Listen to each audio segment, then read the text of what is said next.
All right, fellow time travelers.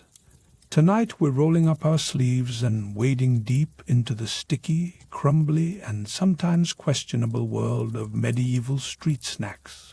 Forget the philosophical musings about the meaning of life or the destiny of empires for a minute, because tonight it's all about what people actually ate when they just wanted something tasty, fast, and probably a little bit greasy. Now, before we hop into the medieval marketplace, go ahead and hit that like button if you love these journeys through history. And make sure you're subscribed so you never miss a chance to join me on these culinary adventures. And, seriously, drop a comment and tell me where you're tuning in from, and let me know whether it's the middle of the night or the middle of the day for you. I love seeing where this rowdy, snack-loving community is coming together. While you're at it, dim the lights, grab a blanket, and maybe light a candle, because we're about to settle in for a night of stories and snacks that might make you grateful for modern takeout. Picture this. You're wandering the crooked cobblestone streets of a bustling medieval town, dodging puddles, livestock, and the occasional suspicious puddle that you pretend is just rainwater. The air is thick with the smell of roasting meat, damp wool, wood smoke, and, floating above it all, the sweet, dangerous aroma of apple fritters sizzling in pig fat. If there was ever a medieval snack that deserved a standing ovation, it was the apple fritter. These little golden discs were the Middle Ages' answer to donuts, except they came without frosting, and the only sprinkles were whatever the wind blew your way. So, what went into an apple fritter in the 1300s? Well, apples, obviously, but not the big, shiny, perfect ones you find at a grocery store today. No, these were more like squirrel-sized, tart little apples with lumpy skins and a look that said, "I survived 3 storms and a goat attack." They were usually pilfered from behind the local tavern, or picked off the neighbor's tree when nobody was watching. Chopped up roughly, since knives in medieval kitchens were more about suggesting a shape than achieving any real precision. The pieces were tossed into a slapdash batter made from flour, eggs, and, more often than not, finished off with a splash of ale. Because if you had to choose between water that might have things living in it, or ale that definitely made everything more cheerful, you know which way you'd go. Then came the real drama, frying. Deep frying in the Middle Ages was a spectacle. The fat was usually pork lard, and let's just say they reused it so many times it could probably recite the local saint's calendar. Adds flavors was the generous way to put it.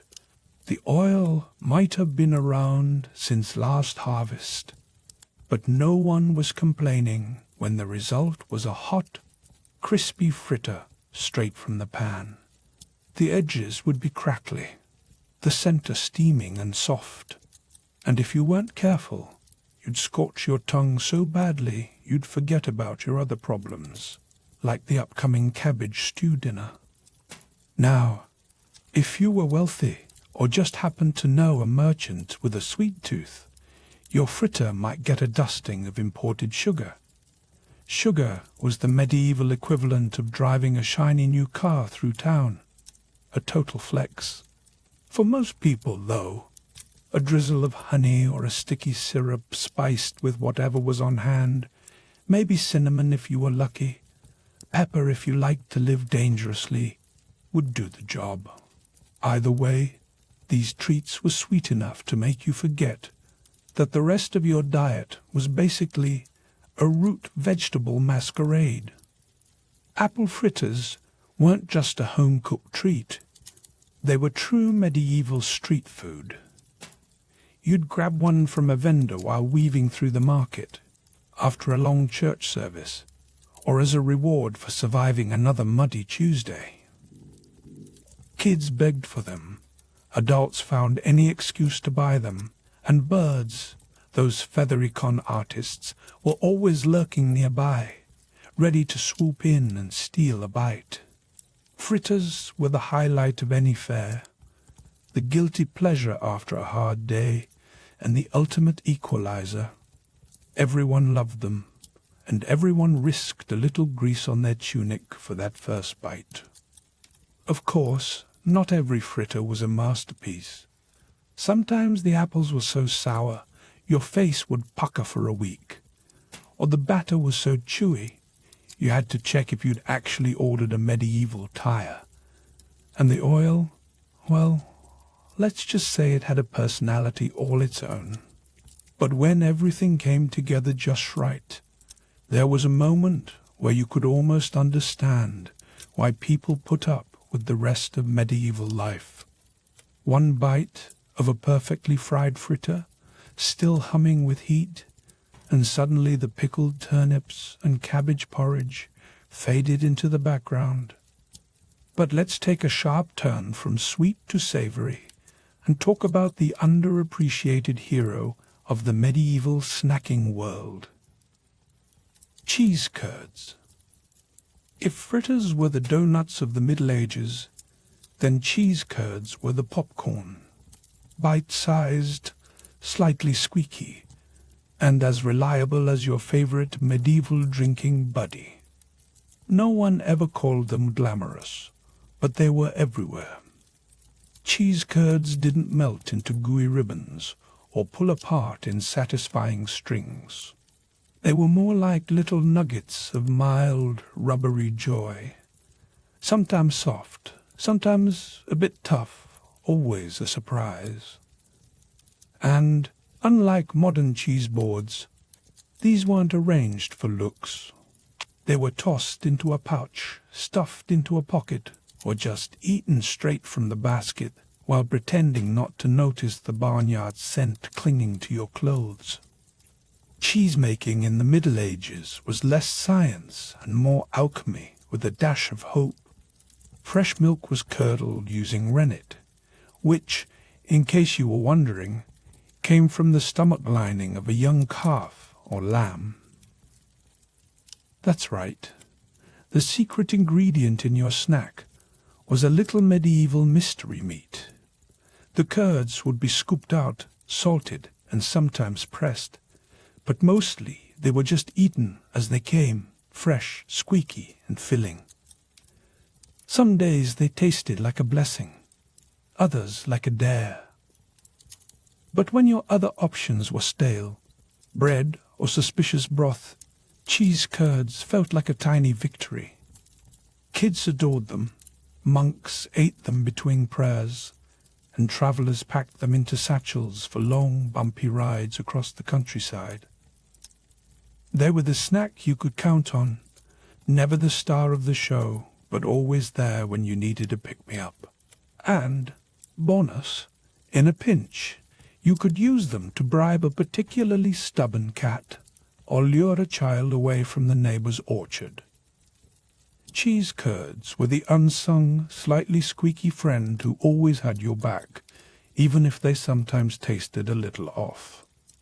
Now, let's take a left turn into the land of questionable dessert decisions, the infamous turnip pie.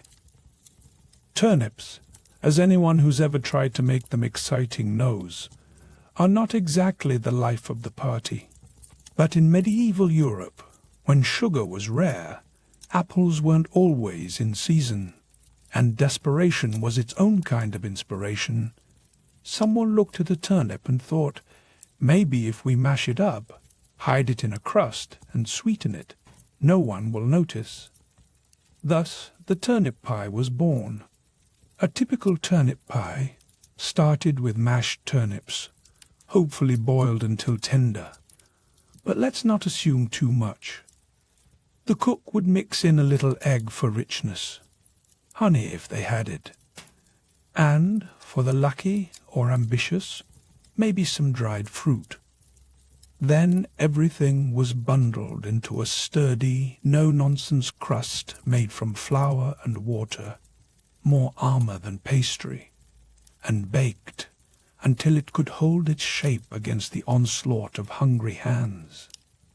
The result? Sometimes surprisingly edible, with a warm, earthy sweetness that felt vaguely comforting, like pudding that had wandered off course and ended up in the root cellar. Other times, it tasted exactly like what it was, livestock feed in disguise, with a hint of optimism. Turnip pies were the darlings of thrift and necessity. They were cheap, filling, and gave even the humblest peasant a taste of something special. The crust was the unsung hero here, hiding whatever sins the filling might contain. Too many spices? Blame the cook. Bitter turnips? Add more honey. Undercooked? Just chew bravely and smile. Every pie was a culinary gamble. But in a world where cheesecake was a distant dream, turnip pie was as close as most people got to dessert. You'd spot these pies at fairs, on the tables at feasts, and in monasteries where monks, fueled by boredom and a bumper crop of root vegetables, got a little too creative. If a nobleman ate turnip pie, you knew he was either slumming for fun or angling for some serious political points with the common folk. Occasionally, someone would toss in a pinch of nutmeg if the abbey was flush, or a handful of raisins if they wanted to confuse everyone at the table. The result was always a surprise, and, more often than not, a talking point for weeks to come. Despite the oddity of its main ingredient, turnip pie endured for centuries. People seemed to enjoy it, or at least didn't hate it enough to ban it from the menu. It was cheap, just sweet enough, and solidly satisfying, which, for medieval food, was pretty much the gold standard. And so, the humble turnip pie kept showing up in kitchens and on tables, generation after generation, a testament to culinary optimism and the simple joy of making do with what you had. So, next time you complain about a limp French fry, or a stale cracker, remember the medieval snackers who braved sour apples, mystery cheese, and root vegetable desserts, all in search of a little happiness. Their courage paved the way for our midnight snack runs, and honestly, they deserve a toast. And speaking of snacks, if you thought street treats were wild, just wait until you meet the true MVP of medieval comfort food. Coming up next, savory pastries and sweets that would make even the toughest knight drool. If the medieval world had a comfort food MVP, it was the meat pasty, a handheld pie stuffed with seasoned meat, tucked into a folded crust, and baked until it was golden brown or slightly scorched. Picture me, a time-traveling food critic, standing at a bustling marketplace, pastry in hand, feeling the heat seep through the thick crust, and wondering if today's filling will be pork, pigeon, or something that recently scurried past my feet. The pasty was the edible Swiss Army knife of the era, portable, sturdy, and designed to survive both a trek through muddy fields and an afternoon at the local execution. You could eat it while ploughing a field, on a bumpy cart ride, or even while gawking at the latest public spectacle. The beauty of the pasty was its practicality. The crust, folded and sealed with tough, floury precision, did more than hold in the mystery meat. It guarded your lunch against dirt, rats, and the low-level hazards of daily medieval life, like airborne sneezes from nearby peasants who hadn't discovered the wonders of tissues. Now, let's talk fillings. Meat could mean anything with legs, wings, or even just an adventurous spirit. If you were lucky enough to live near a wealthy estate, you might score a pasty stuffed with pork, mutton, or even venison, actual, recognizable meat. For the rest of us, the definition of meats became a bit more flexible. Think rabbit, pigeon, eel, hedgehog, basically. If it moved, and you could catch it, it stood a good chance of ending up in pastry. Spices like pepper, sage, and garlic were tossed in, not so much to elevate the flavor, but to keep you guessing about how long that meat had actually been waiting for its moment in the sun. Spices like pepper, sage, and garlic were tossed in, not so much to elevate the flavor, but to keep you guessing about how long that meat had actually been waiting for its moment in the sun. In an age when the best refrigeration was a cool cellar and a prayer, spices did their best to distract from the meat's, let's say, ripeness. Still, compared to the daily grind of bread and onions, a hot pasty felt like a decadent treat. There were even vegetarian versions, stuffed with leeks, root vegetables or cheese, perfect for fasting days, or those moments when you felt extra pious. But let's be honest, the meat-filled ones stole the show. Greasy, hot, and a little mysterious, they were the ultimate gamble. You didn't ask questions. You just ate and hoped the cook was in a generous mood that morning. Ownership of your pasty was serious business. Miners and laborers would mark their pastry crusts with initials or symbols, a medieval way of saying, hands off, this one's mine. Some regions even added an extra thick edge so you could hold your lunch with dirt-streaked hands, then toss the crust to the spirits or, let's face it, to the rats, when you finished. So, would I recommend a medieval pasty? Honestly, yes, if you enjoy a sense of danger with your lunch. They weren't just food. They were an edible adventure, filled with suspense and just enough spice to keep your palate and your immune system on their toes. In a world where dental hygiene meant rinsing with wine and hoping for the best, breath fresheners were high stakes. Enter candied fennel seeds, the closest thing to medieval mints, tiny, sugary, and tough enough to double as gravel in a pinch. These little flavor bombs were part treat, part digestive aid, and part dental challenge. Making them was a labor of love. Sugar was a luxury, imported at great expense and beaten into submission by hand. Someone, somewhere, believed that coating fennel seeds in a rock-hard shell of sweetness was worth the effort, and for that we thank them. In the candlelit halls of the nobility, guests might receive a dainty dish of candied fennel seeds after dinner, a genteel way to mask the lingering aroma of roast goose and questionable mutton. The taste was unmistakable, a punchy, licorice-like bite from the fennel, wrapped in a hard, crystalline sugar coat. You either adored the herbal zing, or you politely swallowed and smiled, trying not to chip a tooth. The sugar helped, but that herbal kick was always there, making you feel both fancy and slightly bewildered. These seeds weren't just about taste.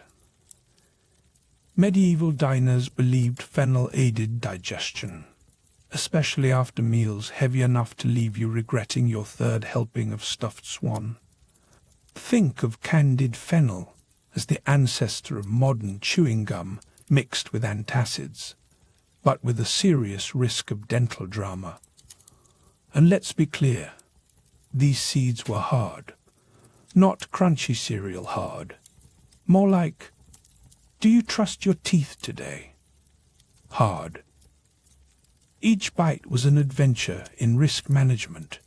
The wealthy nibbled them with nonchalance, while commoners occasionally got their hands on homemade versions, usually honey, herbs, and an optimistic attitude. Not quite the same, but close enough to pretend. In the grand parade of medieval treats, candied fennel seeds were tiny but mighty. They didn't fill you up, but they left you feeling refreshed, sophisticated, and only slightly worried about your dental future. Even if you were still wearing last week's mud and had goose grease on your tunic, a handful of candied seeds could make you feel like royalty, at least for a minute. Now, if you want to talk about medieval desserts with staying power, look no further than honey cake. Imagine a sweet, dense brick that sticks to everything but your expectations. That's honey cake, a treat for the masses, as long as you didn't mind a little jaw workout.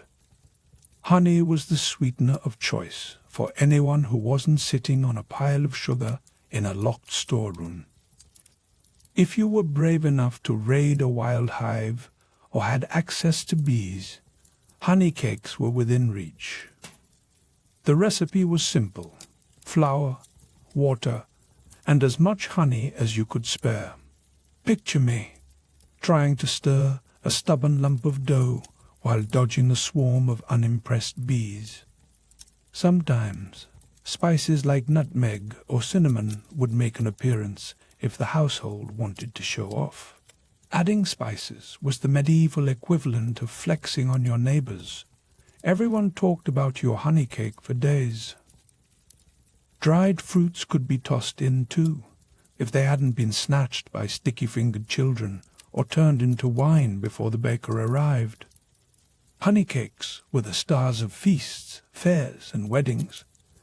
They were baked in advance, lasted forever, and could withstand being dropped, stepped on, or even thrown in a fit of competitive food-related banter.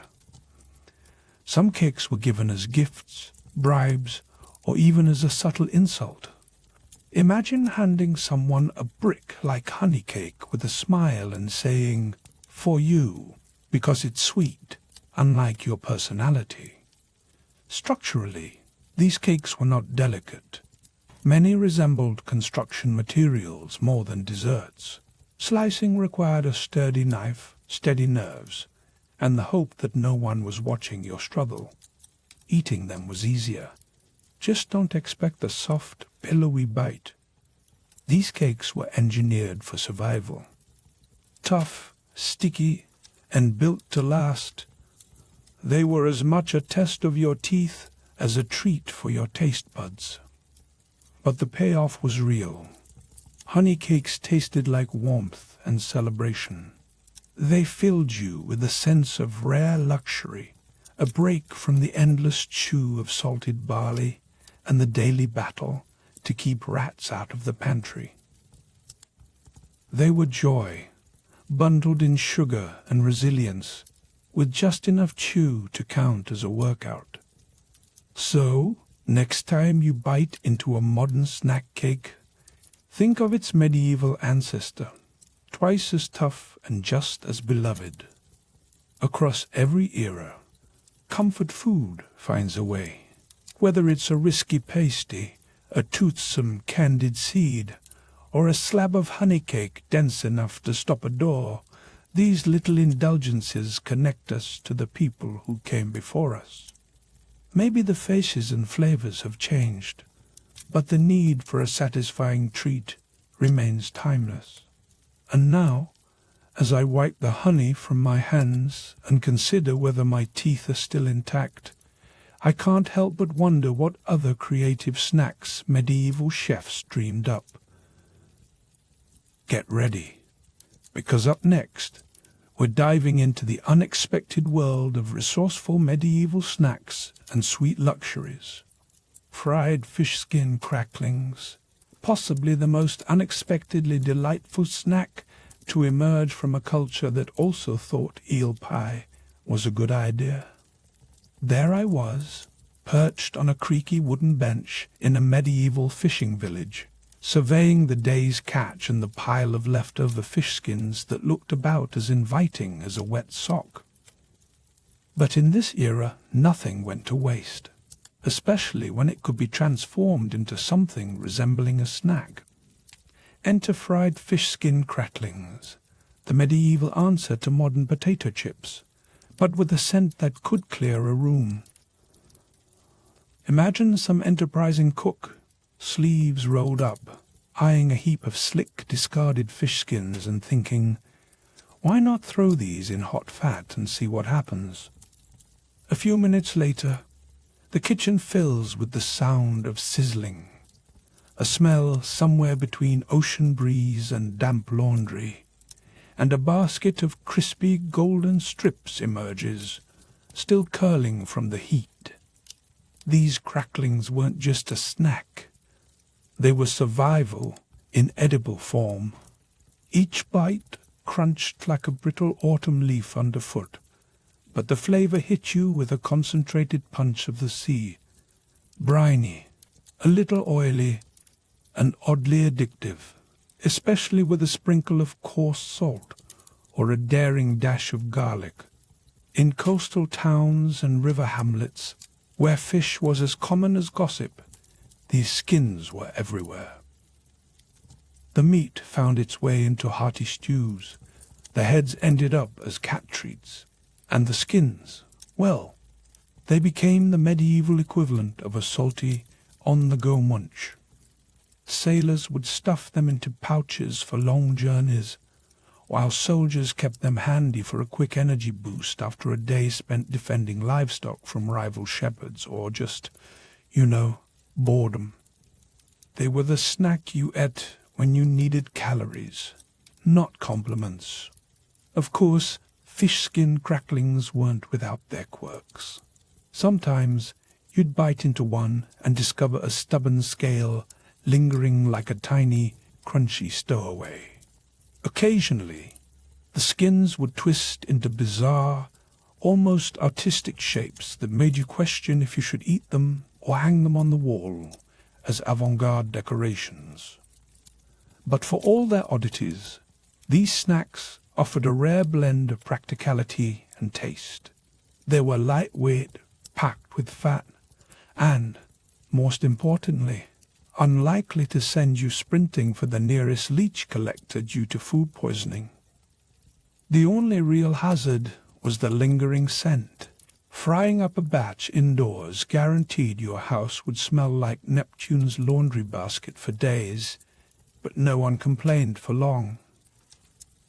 In a world short on luxuries, good flavor forgave many sins. And then there was the medieval marvel that was bread soaked in ale. Picture this, yesterday's loaf, so dense and hard it could double as a self-defense weapon, dunked into a bowl of murky, low-alcohol ale. This was no artisanal brew with tasting notes and a clever name.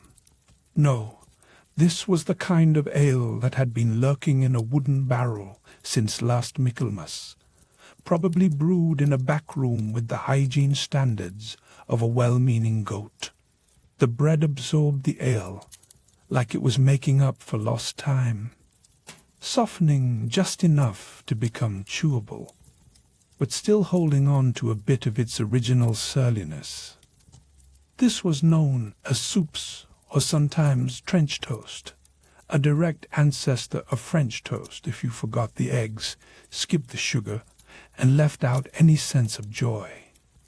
Yet, in its own way, it was comforting, warm, filling, and just bland enough to let your imagination do most of the heavy lifting. For the working class, bread soaked in ale was the ultimate solution to a long day spent hauling firewood or shoveling who knows what in the fields.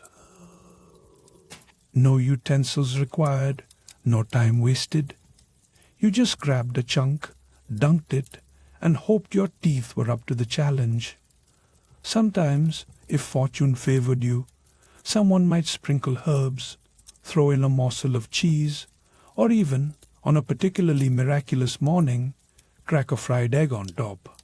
On feast days, the ale might be spiced or sweetened, which basically meant the cook found the last scrapings of nutmeg or a stray clove and decided to get fancy. The magic of this snack was its dual purpose. It was both food and a clever way to salvage ingredients that had wandered past their prime. Stale bread? Just soak it. Ale losing its fizz? Pour it on bread and pretend it's a family recipe.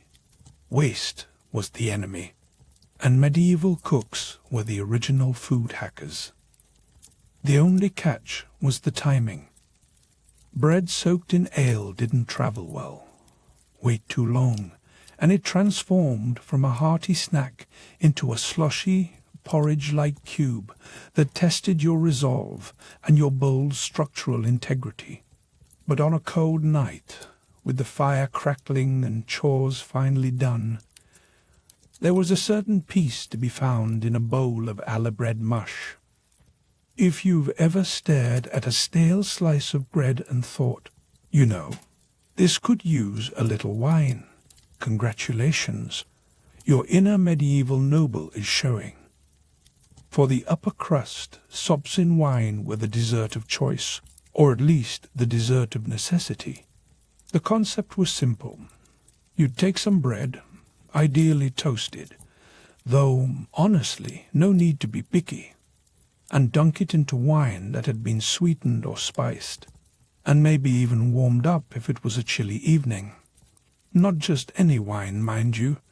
This was usually the sort that spent months lurking in a clay jug, developing character and a hint of mystery.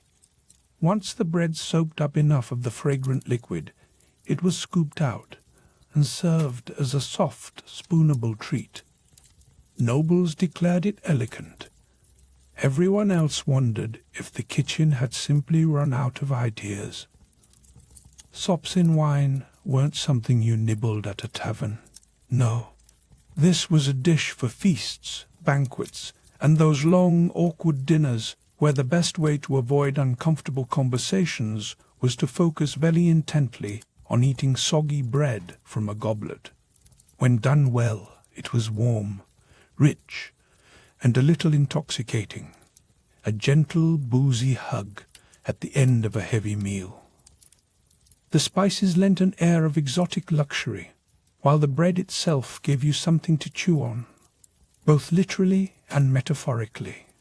But if the cook got lazy, or the wine was a little too authentic, it could quickly devolve into a bowl of regrets, no matter how much cinnamon you sprinkled on top.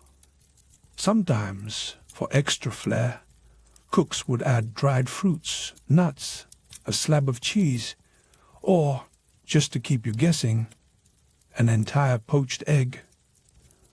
At that point, the dish stopped being a snack and started being a medieval version of Chopped, where everyone lost. For peasants, sops were more practical, bread soaked in whatever cheap liquid was available, like vinegar or the dregs of ale. Not so much a dessert as a makeshift meal that left you both full and a little confused. Still, sops in wine had staying power. They were warm, filling, and gave even the humblest of tables a taste of something special, even if it sometimes tasted like defeat soaked in nostalgia. Now, let's talk about dried fruit, a snack that was as close as most medieval folks got to eating actual candy. Sweet, exotic, and shelf-stable enough to survive a crusade, dried fruit was the medieval equivalent of winning the snack lottery. We're not talking about today's glossy, bite-sized trail mix. Medieval dried fruit had one mission: to last. Taste was secondary, and texture was, shall we say, robust. Your main options were raisins, figs, dates, and, if you had connections, imported prunes. These fruits were either sun-dried, smoke-dried, or simply abandoned on a windowsill until they reached a state that could only be described as aggressively chewy.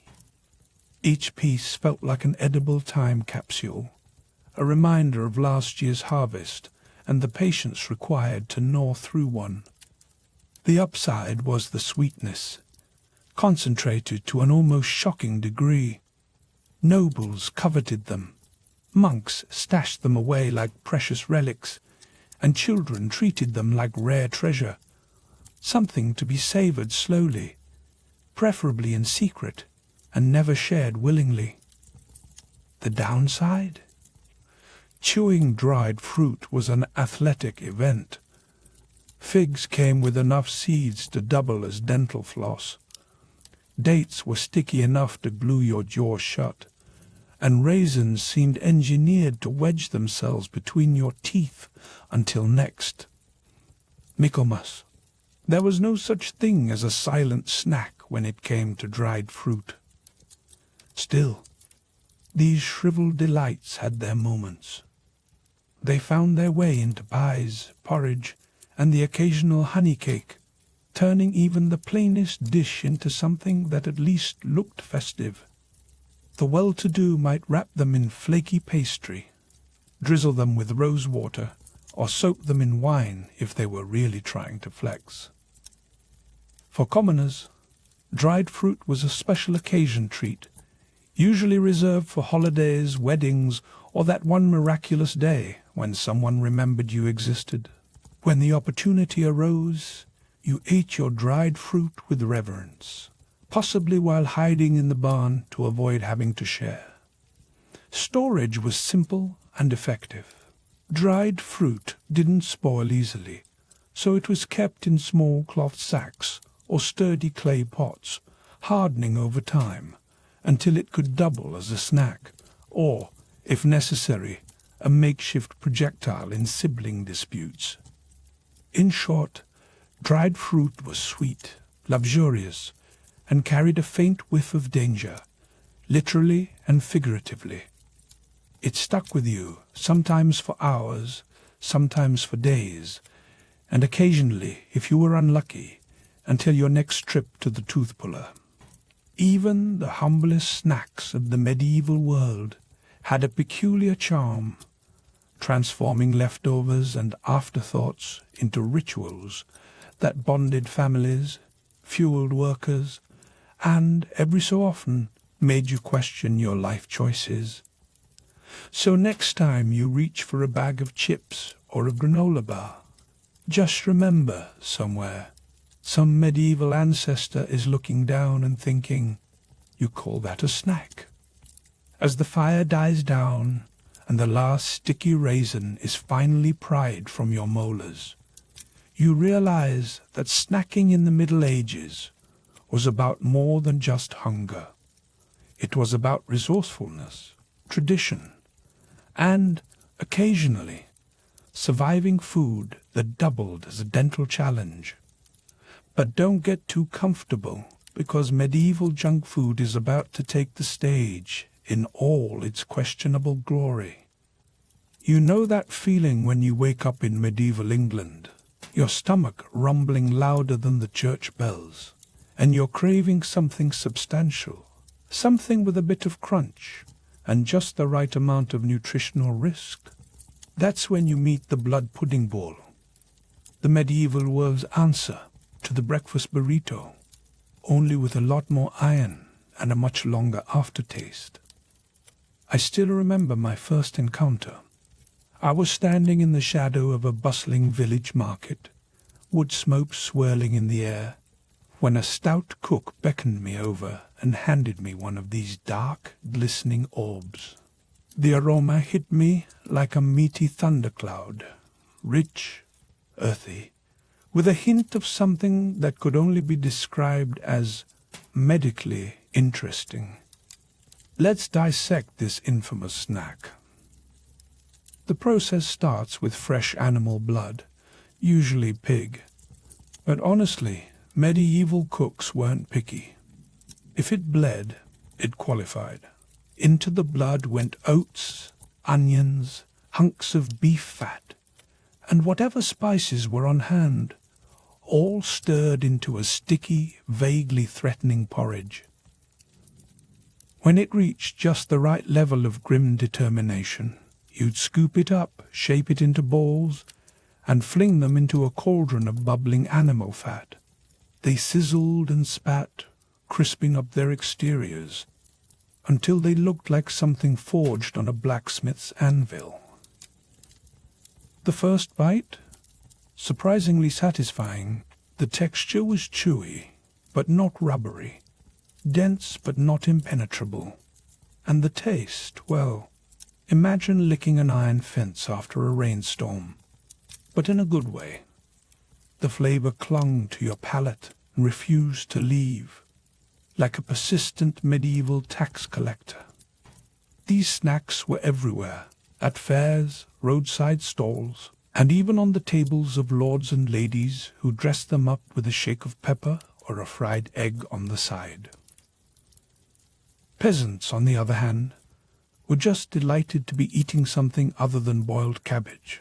Blood pudding balls weren't refined, but they were practical, portable, calorie-dense, and filling enough that two would set you up for a day of honest work, or, more likely, a day of sitting very still, digesting. If you managed 4, you were either a blacksmith or a daredevil, with nothing left to lose.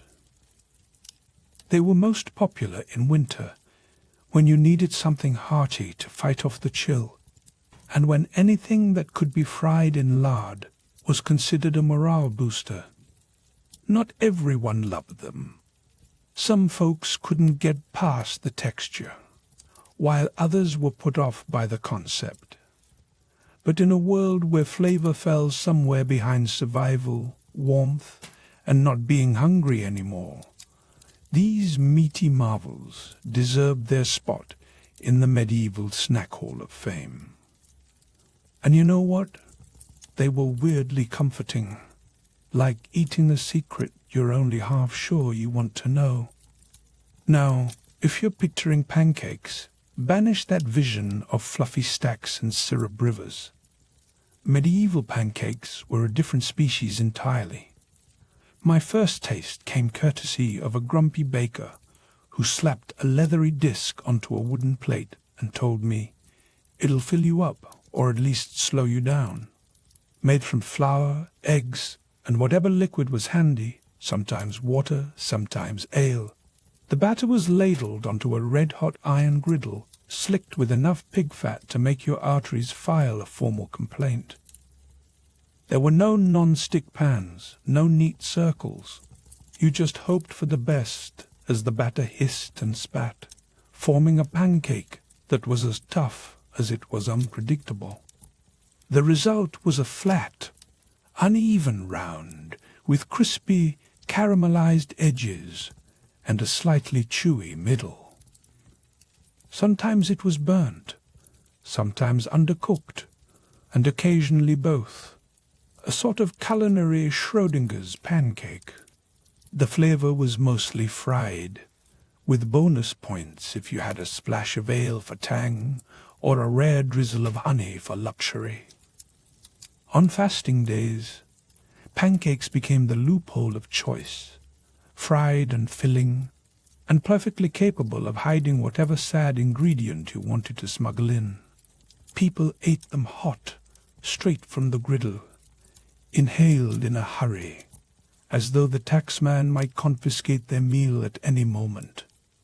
Everybody ate these pancakes, nobles, peasants, monks, merchants. Some layered them with cheese or dunked them in broth, while others simply rolled them up and called it breakfast, lunch, and sometimes dinner. If you had leftovers, you stacked them up and pretended you'd invented cake, or possibly armor, depending on how tough they turned out. They were popular during Lent, when meat was a no-go, and served as a kind of edible loophole that made fasting a little less dreary. And while they weren't pretty, medieval pancakes had stamina.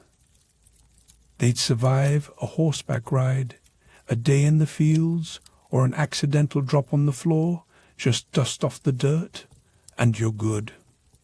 Somewhere between snack and sacrament, you'll find the medieval wafer. Picture a thin, crisp, almost weightless biscuit that crumbles at the mere suggestion of teeth.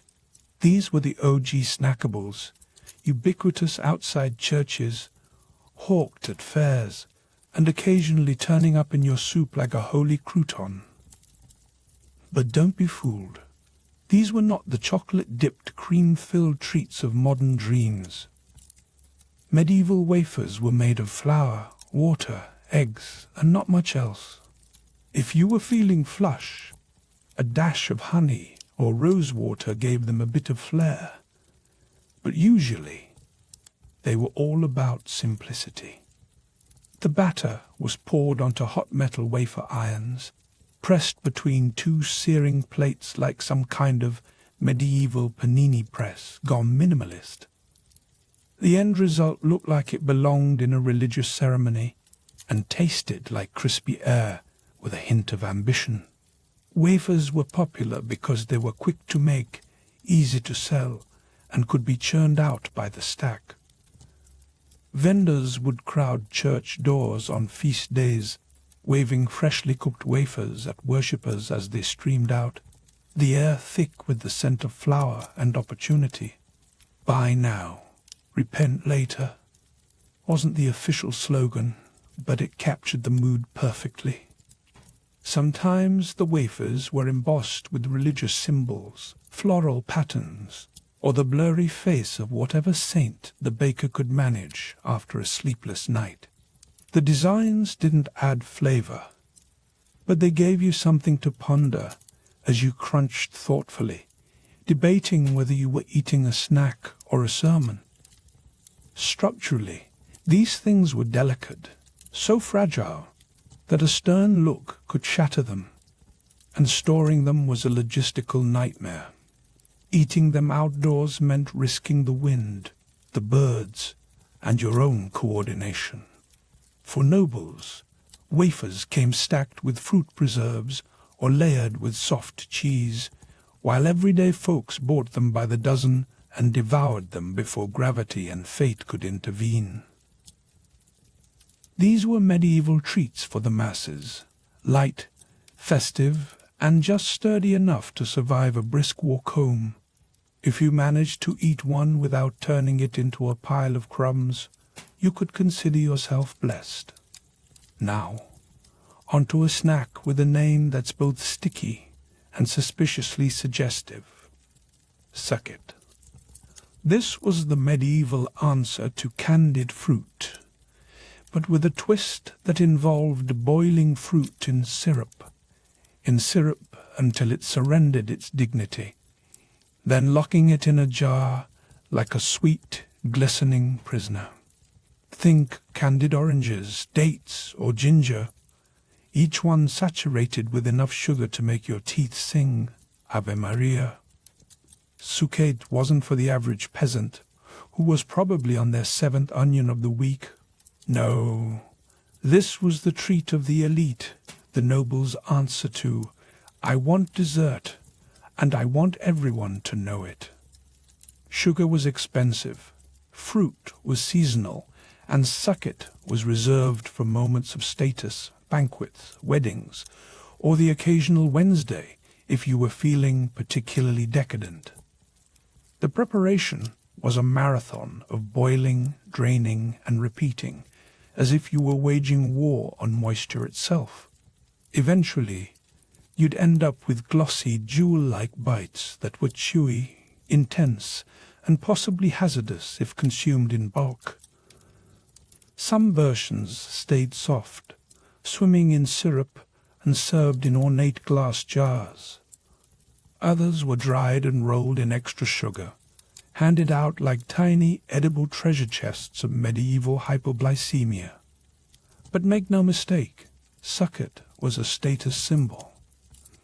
It whispered that you had access to sugar, trade routes, and servants willing to stir boiling syrup for hours. Trays of sucket would circulate at the end of banquets, guests taking a piece and immediately wishing they'd been bolder. For commoners, the closest they got was licking a spoon in the kitchen, if the cook happened to look away. And was it worth it? Absolutely. Succoth was one of the few medieval snacks that truly felt like dessert. Rich, refined, and extravagant enough to distract you from the fact that the main course was, once again, boiled something. And then there was fried eel, the headliner act in the strange circus of medieval junk food. Picture this. You're standing by a river at dusk, watching a local fisherman haul up a writhing, slippery pile of eels, each one looking like it's auditioning for the role of aquatic villain. Eel was everywhere in medieval Europe. Rivers teemed with them, and they were cheap, plentiful, and surprisingly versatile.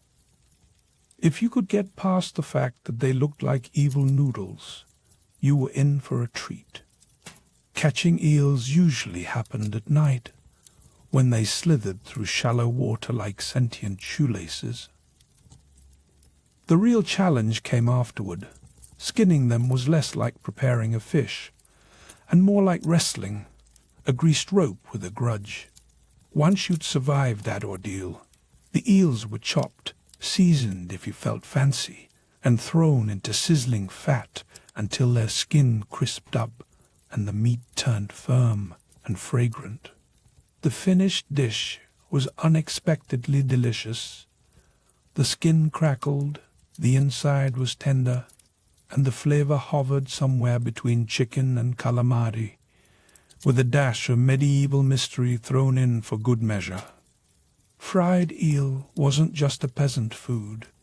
It was a hit at fairs, feasts, roadside inns, and even religious fasts.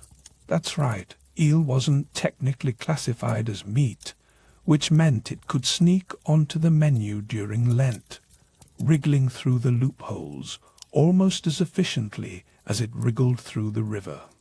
Monks ate it, nobles flaunted it, and kings had it baked into pies and paraded around like the show-stealing serpent it always aspired to be.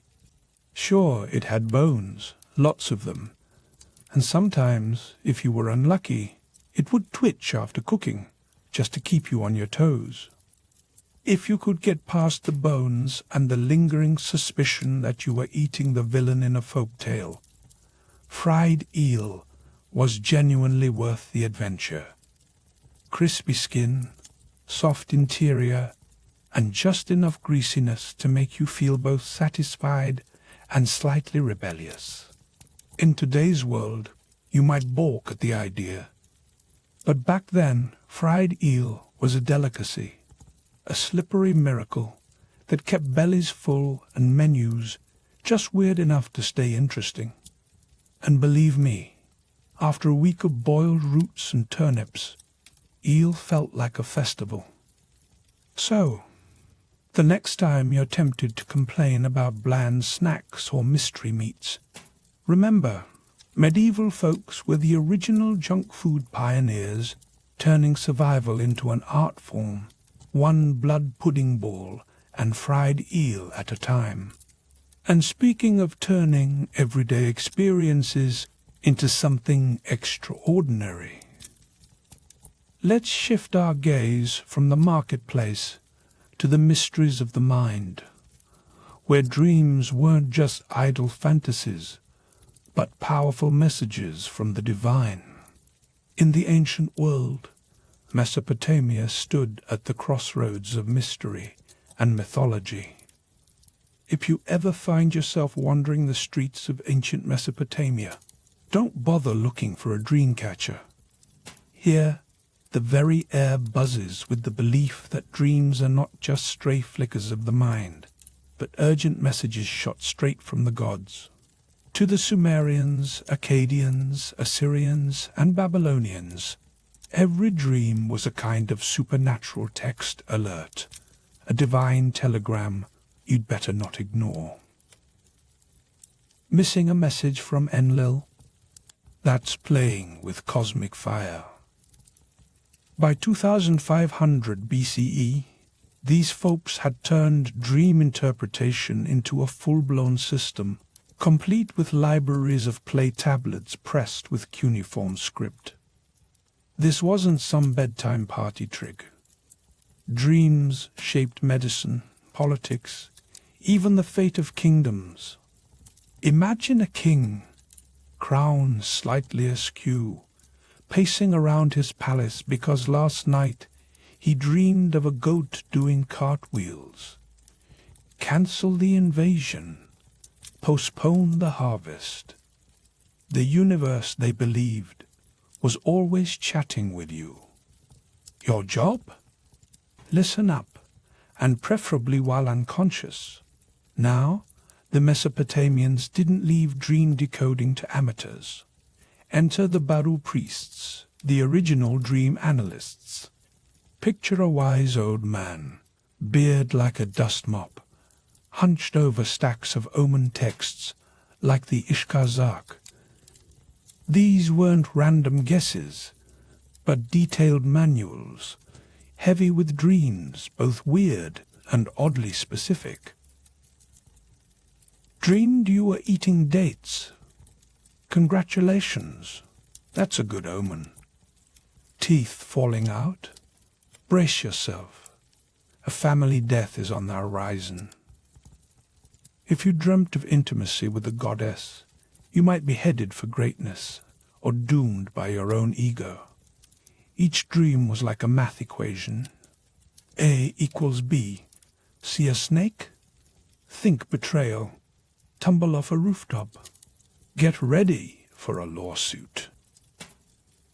The world of Mesopotamian dreams ran on its own brand of logic, divine, mysterious, and far stranger than anything Freud could dream up. But interpretation was just the start. When rulers needed real answers, they cranked things up a notch with dream incubation. Here's how it worked. Before bedtime, you'd perform a ritual cleanse. Fast for a day, light some incense, maybe toss a little offering to the gods, just enough to keep those nightmares about drunken goats at bay. Then you'd curl up inside a temple, hoping the divine Wi-Fi signal was strong. The right setting, they believed, could boost your connection to the gods and deliver a crystal-clear message. For Mesopotamians, dreams weren't puzzles to solve.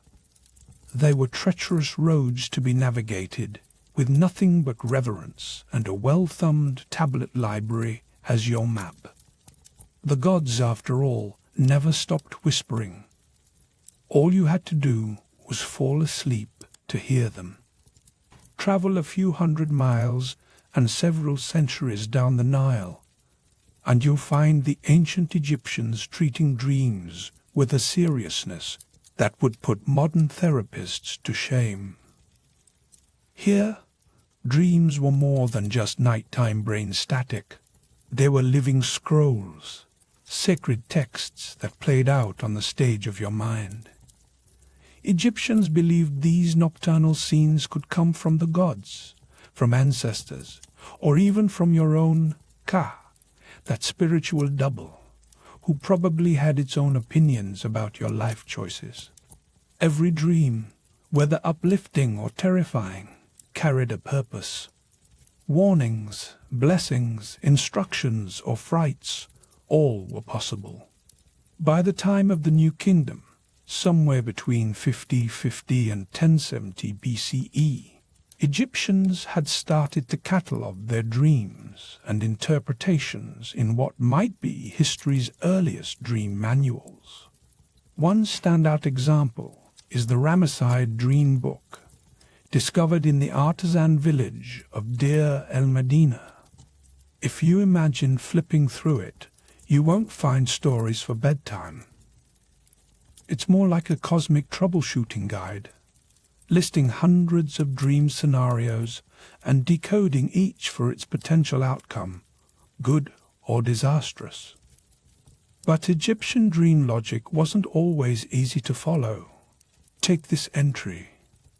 If you see yourself eating crocodile flesh in a dream, congratulations, you're destined to become a high official. Sounds bizarre, but in Egyptian symbolism, the crocodile was linked to Sobek, the god of strength and authority. Eat the crocodile, absorb the god's power, and climb the ancient career ladder. Each entry in these manuals began with the phrase, "If a man sees himself," followed by a scene that might sound more like a fever dream than a prophecy. These weren't wild guesses. They were the distilled wisdom of scribes, priests, and temple traditions, drawn from generations of visionary experience. And the verdicts were clear, written in red for good, black for bad. If your dream fell into the latter category, it was time to grab some incense and plead your case to the nearest priest. Speaking of priests, temple complexes, especially those dedicated to healing gods like Serket or Thoth, offered dream incubation services of their own. Desperate for answers or healing, Egyptians would purify themselves, whisper prayers, and bed down in the temple, hoping the gods would drop by for a midnight chat. This wasn't just superstition. It was healthcare, spiritual guidance, and a bit of cosmic customer service, all rolled into one night's rest. Dreams even left their mark on Egyptian magic and medicine. Suffering from recurring nightmares, a priest might prescribe an amulet or perform a special ritual to erase that dream. Think of it as a spiritual reboot. In the Egyptian world, the mind was never truly at rest.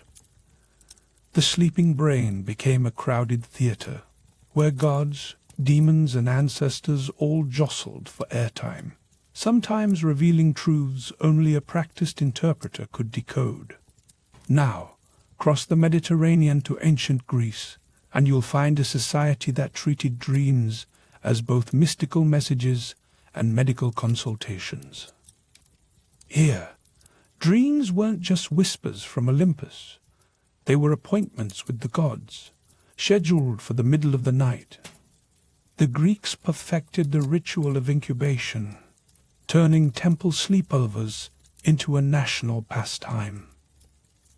No god was more famous for this than Asclepius, the bearded deity with a medical degree and a thing for snakes. Temples dedicated to Asclepius, called Asclepia, sprouted from Epidaurus to Pergamon. The sick, the worried, and the downright desperate would flop to these sites, hoping for cures that didn't come in pill bottles, but in the form of a dream. Before you could crash in the temple's dormitory, known as the Abaton, you had to pass a gauntlet of purification, bathing, fasting, sometimes even sacrificing an animal, all to get yourself on the god's good side. Only then could you stretch out on a stone slab and wait for divine house calls. According to ancient graffiti and temple records, patients dreamed of Asclepius himself, sometimes tapping them with his staff or sending snakes, his favorite animal, to slither over their bodies. Waking up, many claimed they were healed, or at least left with a prescription for their next steps. Were these cures miraculous, psychosomatic, or just really effective placebo effects? The Greeks didn't much care. The results spoke for themselves.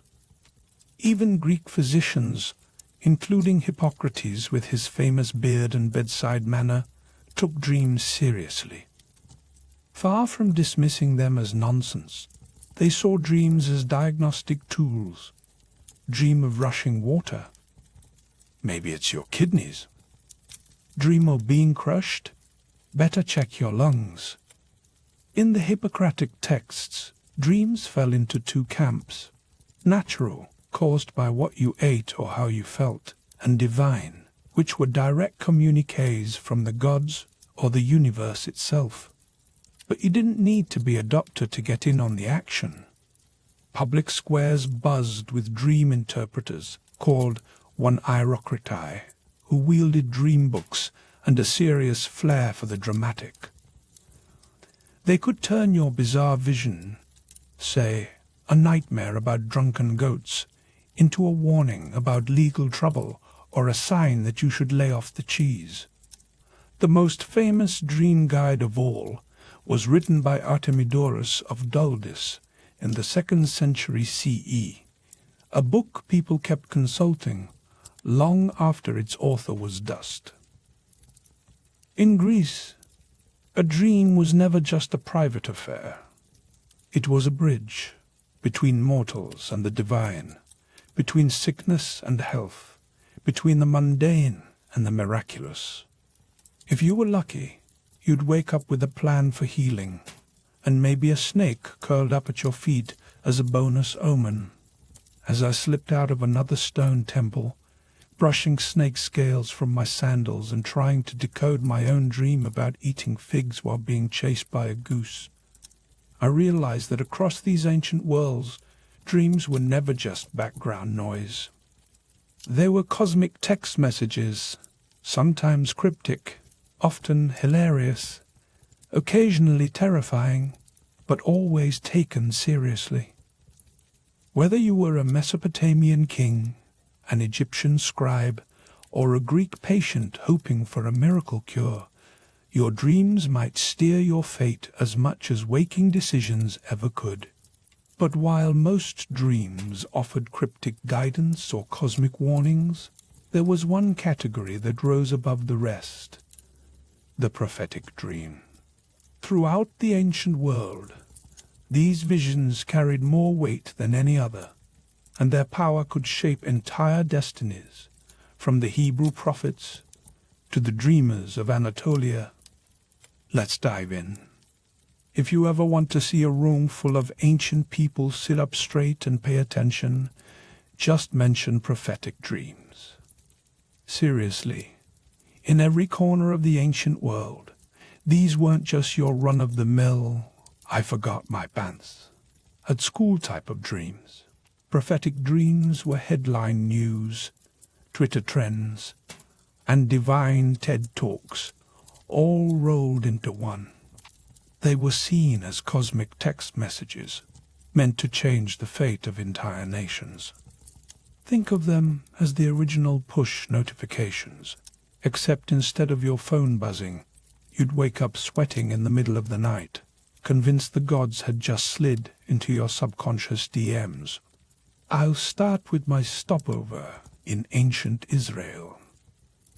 In the Hebrew tradition, prophetic dreams were basically their own language, a hotline straight to the divine.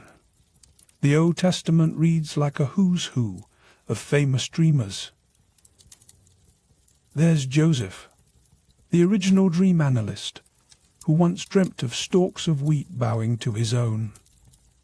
That wasn't just a flex.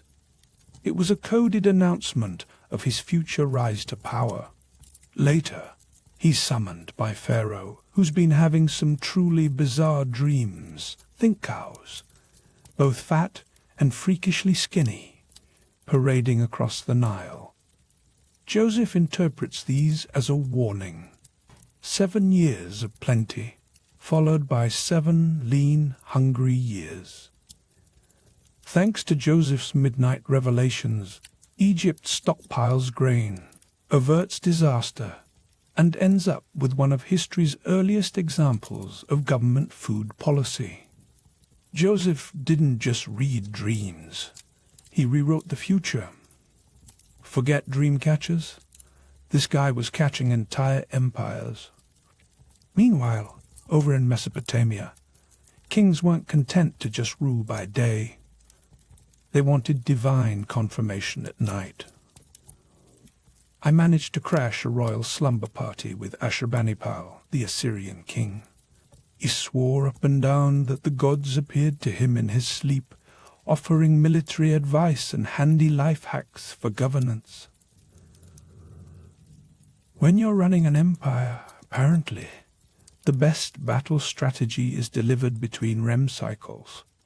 For these rulers, a dream wasn't just a personal message, it was political currency.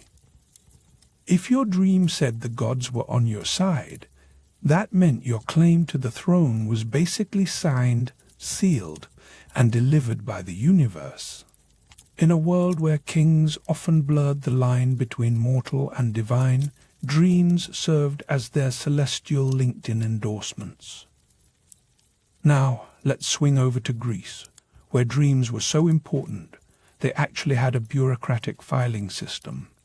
The Greeks split their dreams into neat little categories.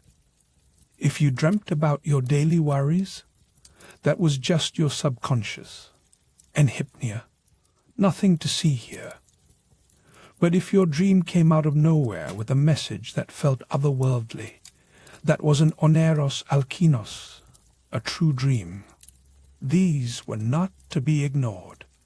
Before launching a war, founding a city, or even just sailing across the sea, Greek leaders would either dream themselves or consult professional dream interpreters. They even gave dreams their own staff, the Wanaroi, a squad of minor deities who delivered messages from Olympus straight into your sleeping brain. Forget angels on your shoulder. These guys had wings on their heels and a flair for dramatic timing.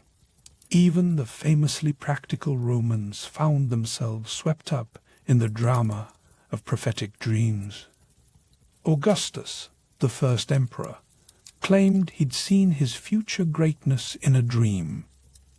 Nero, on the other hand, depended on his dream interpreters. A little too much, though. Judging by how his reign turned out, maybe he should have just hit snooze.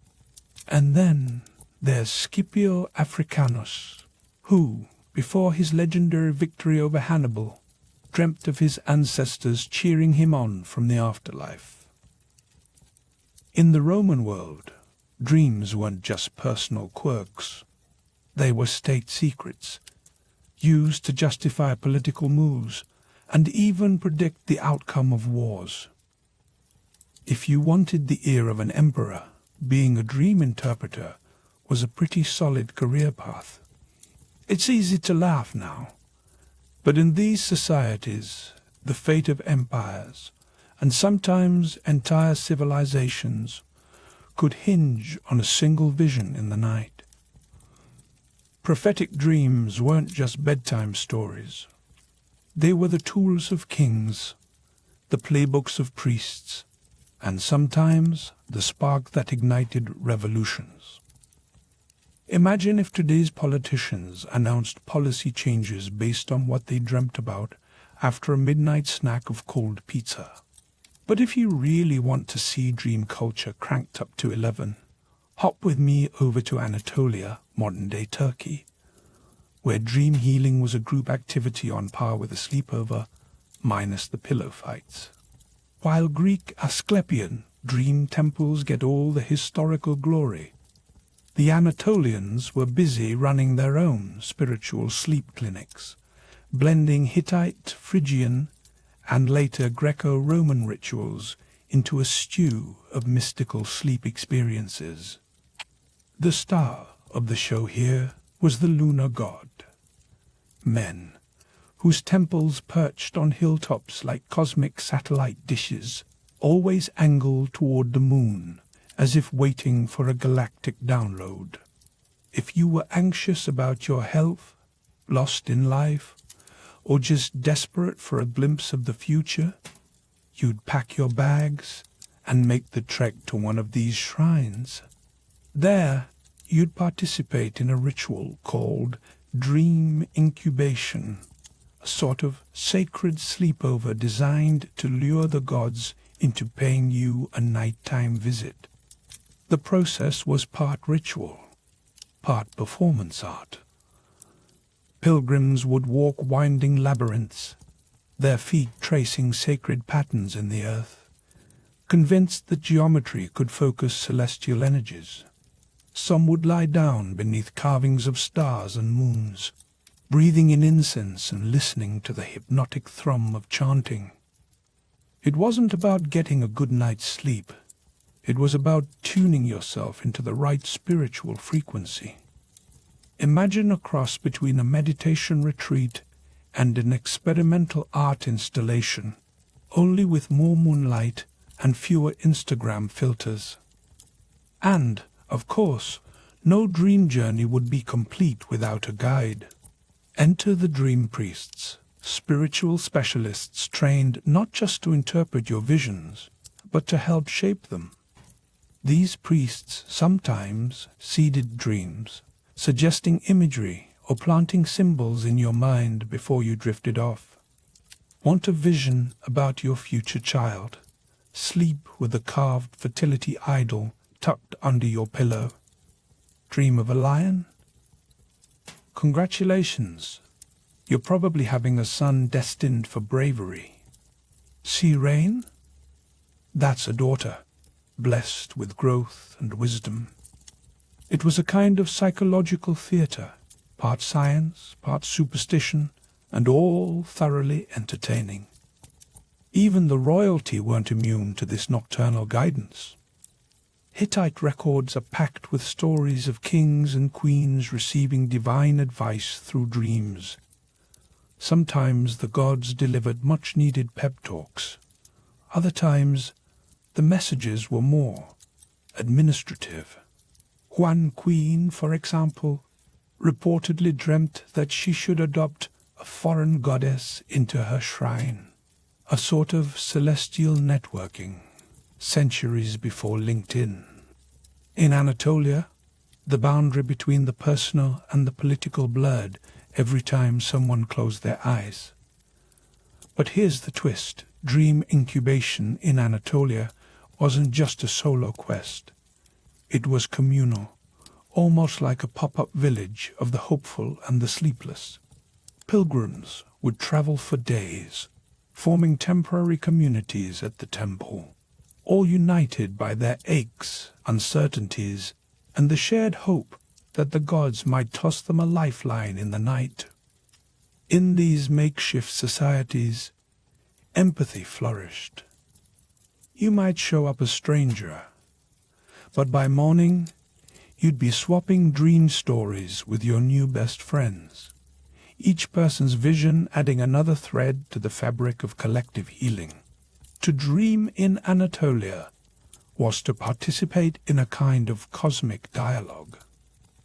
Sleep became an act of faith, a ritual of possibility, where healing and prophecy flowed not through logic or medicine, but through the mysterious, silent language of dreams. There was a wild optimism in the air, a sense that, if you did everything just right, the universe might whisper back. By the time the 2nd century CE rolled around, dream interpretation had gone pro. Enter Artemidorus of Daldis, the closest thing the ancient world had to a sleep therapist with a filing cabinet. Hailing from Asia Minor, Artemidorus wrote the Onera Critica, a 5-volume dream manual so thorough it could make Freud blush. Unlike the mystical scribes who shrouded everything in riddles, Artemidorus approached dreams with the analytical precision of a scholar and the curiosity of a street-smart detective. He didn't just scribble down his own thoughts. He spent decades gathering dream stories from sailors, soldiers, merchants, even the odd brothel worker. Artemidorus believed that to truly understand a society, you had to listen to the dreams of everyone in it, no class, gender, or occupation left out. He sorted dreams into categories, actions, animals, professions, bodily functions, even awkward social situations. Dreaming of flying? That could mean freedom. Or, if you were a little too full of yourself, arrogance. Dreaming you're naked in public? Depending on your social status, that could mean shame, or paradoxically, future power. And dreaming your teeth are falling out? Sorry, but that usually meant a loss in the family, a symbol so persistent it's haunted dental anxiety for centuries. What sets Artemidorus apart is how much he emphasized context. Earlier dream manuals tended to offer one-size-fits-all meanings. Artemidorus insisted that interpretation depended on who you were, what you did for a living, and what was actually happening in your life. For a rich merchant, dreaming of a shipwreck spelled business trouble. For a poor fisherman, it might mean a stroke of luck was on the horizon. Dream interpretation wasn't a magic 8-ball. It was tailored, careful, and just a little bit like early talk therapy. He also tackled the slippery world of symbolism head-on. Dreams, he argued, loved metaphor and irony. Dreaming of your own death didn't necessarily predict tragedy. It might signal a new beginning. Dreaming of sex? It could mean desire, but just as often, it hinted at power dynamics, guilt, or unresolved tension. Artemidorus's interpretations walk the line between the deeply logical and the delightfully bizarre, like reading a horoscope written by a philosopher who moonlights as a stand-up comic. The Onera Critica wasn't just a curiosity for bored scholars. It was used across the Roman Empire and the Byzantine world for centuries, translated into Arabic, and kept alive long after the old temples crumbled. Artemidorus may not have believed dreams came directly from the gods, but he absolutely believed they came from somewhere deep, strange, and worth exploring. In his hands, the dream became a text, something to be studied, decoded, and used as a tool for living. So, the next time you wake up from a weird dream, maybe you're being chased by a giant moon-faced cow, or you're walking through a labyrinth with a fertility idol under your arm. Just remember, you're part of a tradition that stretches back thousands of years. Dreams have always been more than just stories we tell ourselves in the dark. Sometimes they were the spark that lit up the whole world. But not every dream was a blessing from above. Some were downright terrifying, and their impact could ripple through the halls of power and history. Speaking of which, let's dive into the nightmares, the politics, and the strange legacy these visions left behind. And after that, get ready for a wild ride across the American frontier, where communication itself was on the line and a new kind of dream, one of speed and daring, was about to be born. Not every dream in the ancient world was a gentle nudge from a friendly god. Some dreams were the kind that left you sitting bolt upright in the middle of the night, drenched in sweat, heart pounding, like you just run a marathon from a lion, or maybe from something far worse. The ancients believed these nightmares weren't just bad luck or the result of a dodgy midnight snack. No, these were visitations from the shadowy corners of existence, vengeful spirits, angry demons, or even the gods of the underworld. In Babylon, you couldn't simply brush off a nightmare as just an overactive imagination. If your dream was terrifying or left you feeling sick, the community didn't hesitate to call in a priest. Imagine a hooded figure arriving at your door, clutching a bundle of incense and strange talismans, ready to do spiritual battle on your behalf. Rituals range from the dramatic, reciting ancient spells at sunrise, to the practical, like slipping a protective amulet beneath your pillow. If a Babylonian dreamed of being chased by a demon, the solution might involve burning cedar wood, its fragrant smoke spiraling through the room as a shield against evil. And if that didn't work, well, there was always the option of drawing a line of flour around the bed and daring anything unholy to cross it. Over in Egypt, nightmares were treated with the seriousness of a crocodile in a bathtub.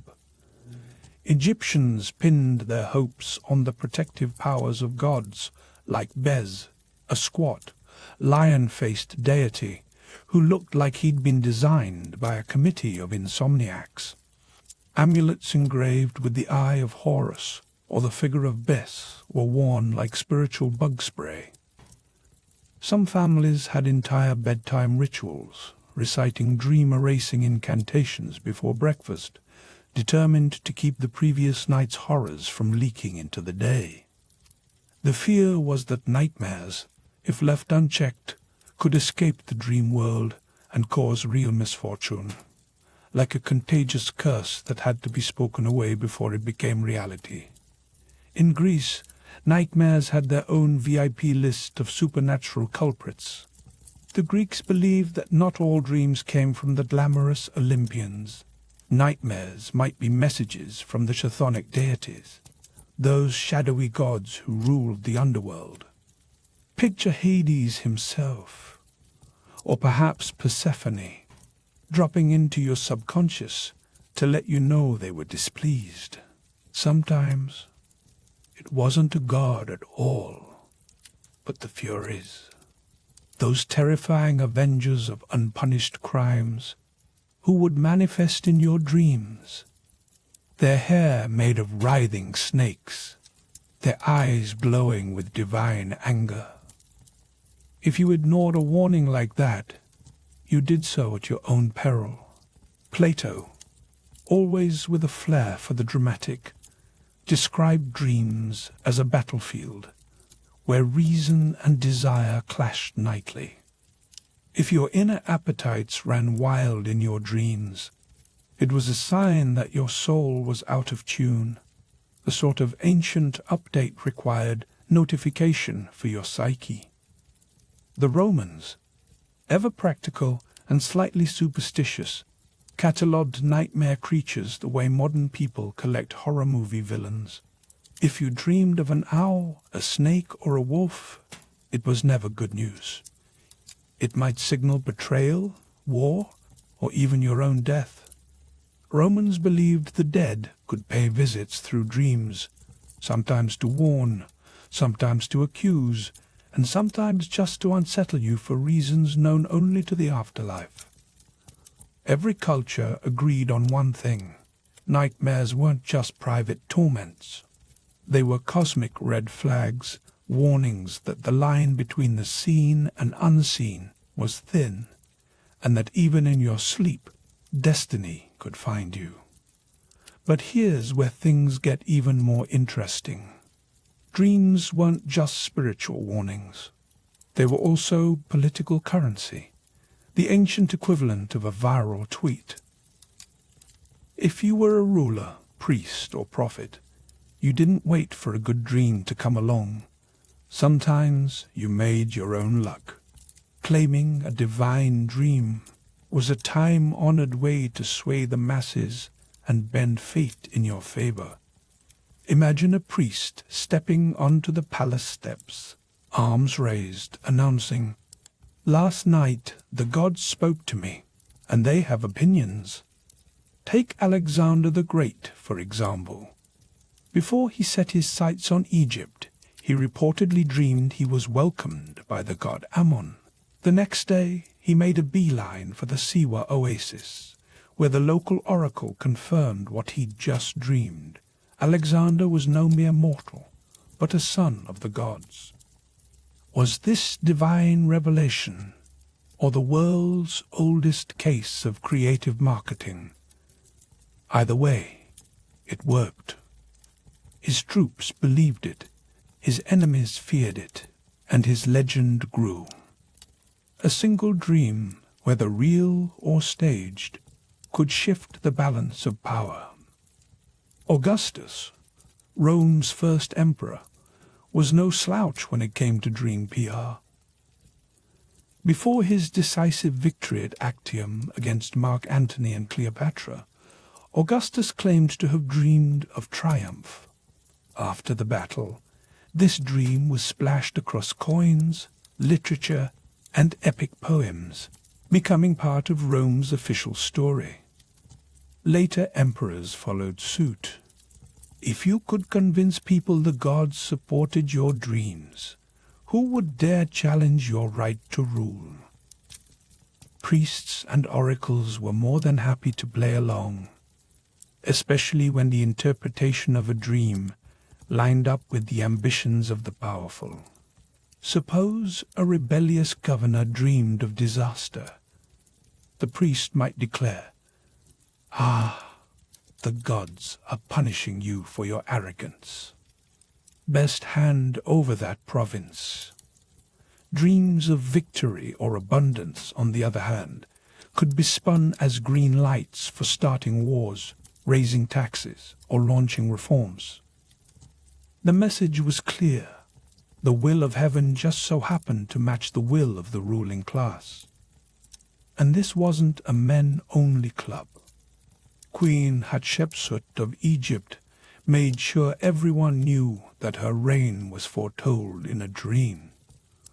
Temple walls bore inscriptions that described the god Amun visiting her mother, prophesying that Hatshepsut would rule. By framing her authority as divinely ordained, she strengthened her grip on a throne that was traditionally off-limits to women. Meanwhile, prophets in the Hebrew Bible wielded dream interpretation as a tool of resistance. Daniel, for instance, decoded Nebuchadnezzar's dream of a colossal statue, predicting the rise and fall of empires. These weren't just bedtime stories. They were encrypted manifestos for social change. Dreams became the ultimate get-out-of-jail free card. It's not my idea, it's the gods. Whether a ruler was justifying a new law, launching a military campaign, or dodging a scandal, a well-timed dream could make all the difference. This wasn't just superstition, it was statecraft, a way to turn the mysterious language of the subconscious into a tool for governance, sometimes honest, often cunning, always powerful. As centuries passed, the legacy of ancient dream work didn't fade. It simply put on new clothes. When the medieval world dawned, the old traditions were alive and well, sometimes with a few extra flourishes. Islamic scholars, for example, translated the dream manuals of the Greeks and Romans into Arabic, expanding and refining them. Sufis and mystics treated dreams as deeply respected messages from the divine, while Christian monks started compiling epic lists of dreams experienced by saints and martyrs.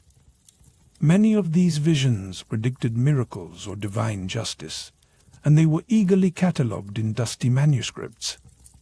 The formula remained the same. Sleep was a portal, dreams were messages, and trained interpreters, be they monks, priests, or mystics, were the only ones qualified to decode them. Fast forward to the 19th and 20th centuries, and we meet Sigmund Freud, a man who probably would have fit right in at an ancient temple, if only he'd grown a beard and invested in some incense. Freud insisted that dreams were actually expressions of repressed fears and desires, not messages from the gods. Yet, despite his best efforts to modernize dream interpretation, he still relied on the same tools, metaphor, symbol, and narrative structure. His protégé Carl Jung went even further, describing the dream world as filled with archetypes, universal figures like the hero, the trickster, and the wise old man. If that sounds suspiciously similar to the cast of characters in a Greek tragedy or a Babylonian omen list, you're not wrong. Even modern neuroscience, with all its brain scans and sleep labs, hasn't completely shaken off the ancient fascination with dreams. Scientists now talk about REM sleep, lucid dreaming, and the way trauma or memory influences our nighttime visions. These ideas might sound cutting edge, but they echo the old belief that dreams tell us something about our health, our fears, and the state of our souls. And then there's pop culture. From movies about sleep paralysis, demons, to tarot cards and dream journal apps, the ancient obsession with dreams is alive and kicking. Every horror film that starts with a nightmare, every therapist who asks about your dreams, is really just carrying on a tradition that's thousands of years old. Whether we're looking for meaning, warning, or just a bit of self-discovery, the old question still stands. What is your dream trying to tell you? Now, let's step out of the ancient world and into a landscape that's every bit as wild, 19th century America. By the middle of the 1800s, the United States was bursting at the seams. California had been a state for 10 years, but it often felt like the awkward cousin who lived 3 time zones away and never answered letters. The eastern half of the country hummed with industry, telegraphs, and railroads, while the west was still a patchwork quilt of deserts, mountains, and lawless towns. If you wanted to send a letter from New York to San Francisco, you'd start by crossing your fingers. The journey could take 3 to 4 weeks, sometimes longer if the weather turned sour, if bandits got creative, or if the postmaster simply lost interest. Mail routes back then were a logistical fever dream. The most common method involved sending a ship down the Atlantic coast, cutting across the fever-ridden Isthmus of Panama, and then sailing up the Pacific to California. This route was notorious for delays, tropical diseases, and the kind of bureaucratic mess that would make even a Roman senator weep. The overland option was hardly better. Stagecoaches crawling along muddy trails, stuck in snowdrifts, or ambushed by outlaws. It was the kind of system where you sent a letter and then lit a candle in hopes it would arrive before your next birthday. But this wasn't just an inconvenience for people waiting on news of Aunt Mildred's new baby. The lag in communication was a national crisis. The federal government worried that California, feeling cut off from the rest of the country, might start looking elsewhere for companionship, maybe even entertaining thoughts of independence. In an era where secession and civil war were already simmering, keeping the nation stitched together wasn't just a nice idea. It was vital. Enter the visionaries, the sort of folks who look at 1,000 miles of wild, untamed land and think, you know what would solve this? Horses. Lots and lots of horses.